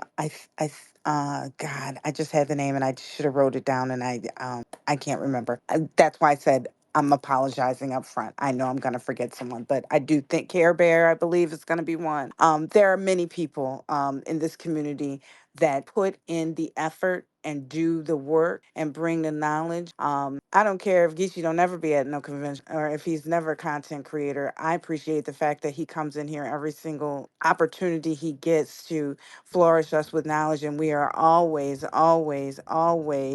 I uh, appreciate that, but I find them boring. I went as a kid, and I also went, as I said, in 2004. I find them boring, but thank you for that. you know, seriously, I'm just saying, your contributions are immeasurable. And I'll say that, I have no huge desire to go myself, and it's not so much because I think they're boring. When I went, it was absolutely one of the most amazing experiences I've ever been involved in. It was during the Obama administration, and I had access to literally everyone. I was working for the UAW. Okay. And I mean, when I say I had access, I mean I literally had access. I was inches away from people, and I don't think that I could ever go back without having that same experience, because I would just feel like I'm not getting the full oomph of it, and I would That never was want to once in a sully it. It was lifetime. once in a lifetime. It was amazing. I mean, the Kennedys. I literally was standing in line with Carolyn Kennedy getting a coffee. That is what I'm talking about. I cannot tell you how grateful I am to have worked for an organization that worked so hard to commit to the Democratic Party and the agenda of the working people. And so I think that it's an amazing experience, and that everyone should aspire to if you have the opportunity, because you will not regret it. But I personally don't think that I ever want to go back. I don't want to sully that memory. It was amazing. It's just the process, seeing it in action. You know, the same way that we come back from these speeches, whether we're seeing them live or we're watching them on TV, we come back so pumped up. We come back as if we've gotten a dose of B12 and we are ready to take on the world. That is how we have to, excuse me, stay engaged in this process during this election season. And I don't care if that means you got to go back and rewatch and overwatch speeches over and over again, and clips that inspire you, or read pieces, or have conversations with real. I had the opportunity this weekend at a graduation party um, because, it was one of my very best friends in the entire world. And I swore to myself that I wouldn't miss it. Well, Sunday was the first day I didn't have a fever, hadn't had one in 24 hours. So I went for the last hour. And I'm really grateful that I did. I've already shared with you that I have close ties to Dearborn's. Dearborn was in the house. And let me tell you, without any hesitation, every single resident of Dearborn that I spoke to, and believe me, these are people from all walks of life. I'm not talking about, just a small subsection. People have done big things, people have done ordinary things, but people are just living their lives. And they came together to celebrate my friend's daughter, who I consider my niece. And it was just an amazing opportunity to have a conversation. And no one hesitated to support Joseph Robinette Biden as our president for November 2024. I really want to say that sometimes when people say you need to go outside and touch grass, that's the grass that I want you to go outside and touch. It is an opportunity to understand that we are not in this fight alone. I completely agree with what Khalil said. This is the people's movement. And the more we get out and talk with other people, the more we will realize that this fight is not over. Stop doom scrolling and stop listening to the doomsdayers, because this is our fight to lose. And the only way we don't win this is if we quit and we don't get out and vote. We have the opportunity. It is here. We just have to quit fighting against our own selves. And I don't mean like we're doing it here personally, but I mean, we see it within the party. We see it within our activism groups. And sometimes all it takes is a simple conversation showing another version of not version of the facts, but shedding a different light on what they believe are fact. Well, I heard this. Well, this is what was actually said. This is what it actually, and that will absolutely be the boost that someone needs to get back on track. And sometimes that's what it takes. We need every single person in this fight. We cannot stop. When you don't control the lever, that is when the progress increments. In order for us to control the levers, we have to get out, period. Don't quit, vote. And with that, I'll turn it back over to Ms. D. Thank you guys so much. Well, thank you, and thank everyone who has spoken and shared. And I hope that, when you guys gather here every Monday, that we can share some information, share that with you, and provide you with, some encouragement and camaraderie that will pump you up, like a good rally, and, keep sustain you to go out there and do the work, because I know that you guys are doing the work. And I just want to applaud each and every one of you, whatever it is that you're doing, in whatever venue that you're doing it in. Keep going. It matters. Every little bit matters. It is going to take all of us. I do believe in us. I do believe that we will win, but it is going to require a heavy lift. We have to fight. We cannot rest. It's, some of the kids say, all gas and no brakes. That's where we are right now. So that's why it irritates me to hear people dissenting and acting like jellyfish and that kind of stuff. I don't like that kind of weakness. Like at this point, we cannot have any hesitation. We all have to be rowing in the same direction, and we need to quit this fantasy, election mess. I don't even entertain it. And depending on the mood, kind of like Karen,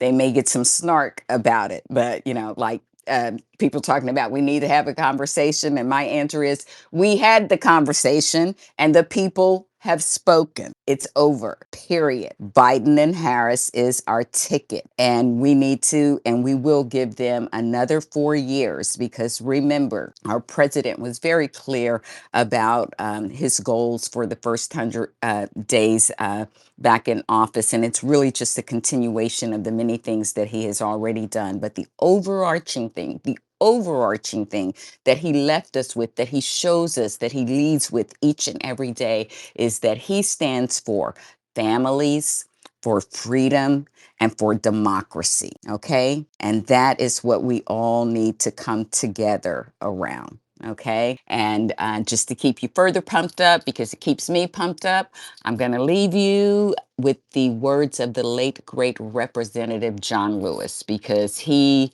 was born. And honed in such a time as this, and he walked the talk, as they say. So I find inspiration in that, and I'm going to leave you with the quote that he tweeted when he was still with us, that I penned that day, and I have vowed not to change it until we secure the John Lewis Voting Rights Act. And I want to cause people's attention on the 17th, the date, the third anniversary of his death. There will be a national call to action to codify the John Lewis Voting Rights Act, DC statehood.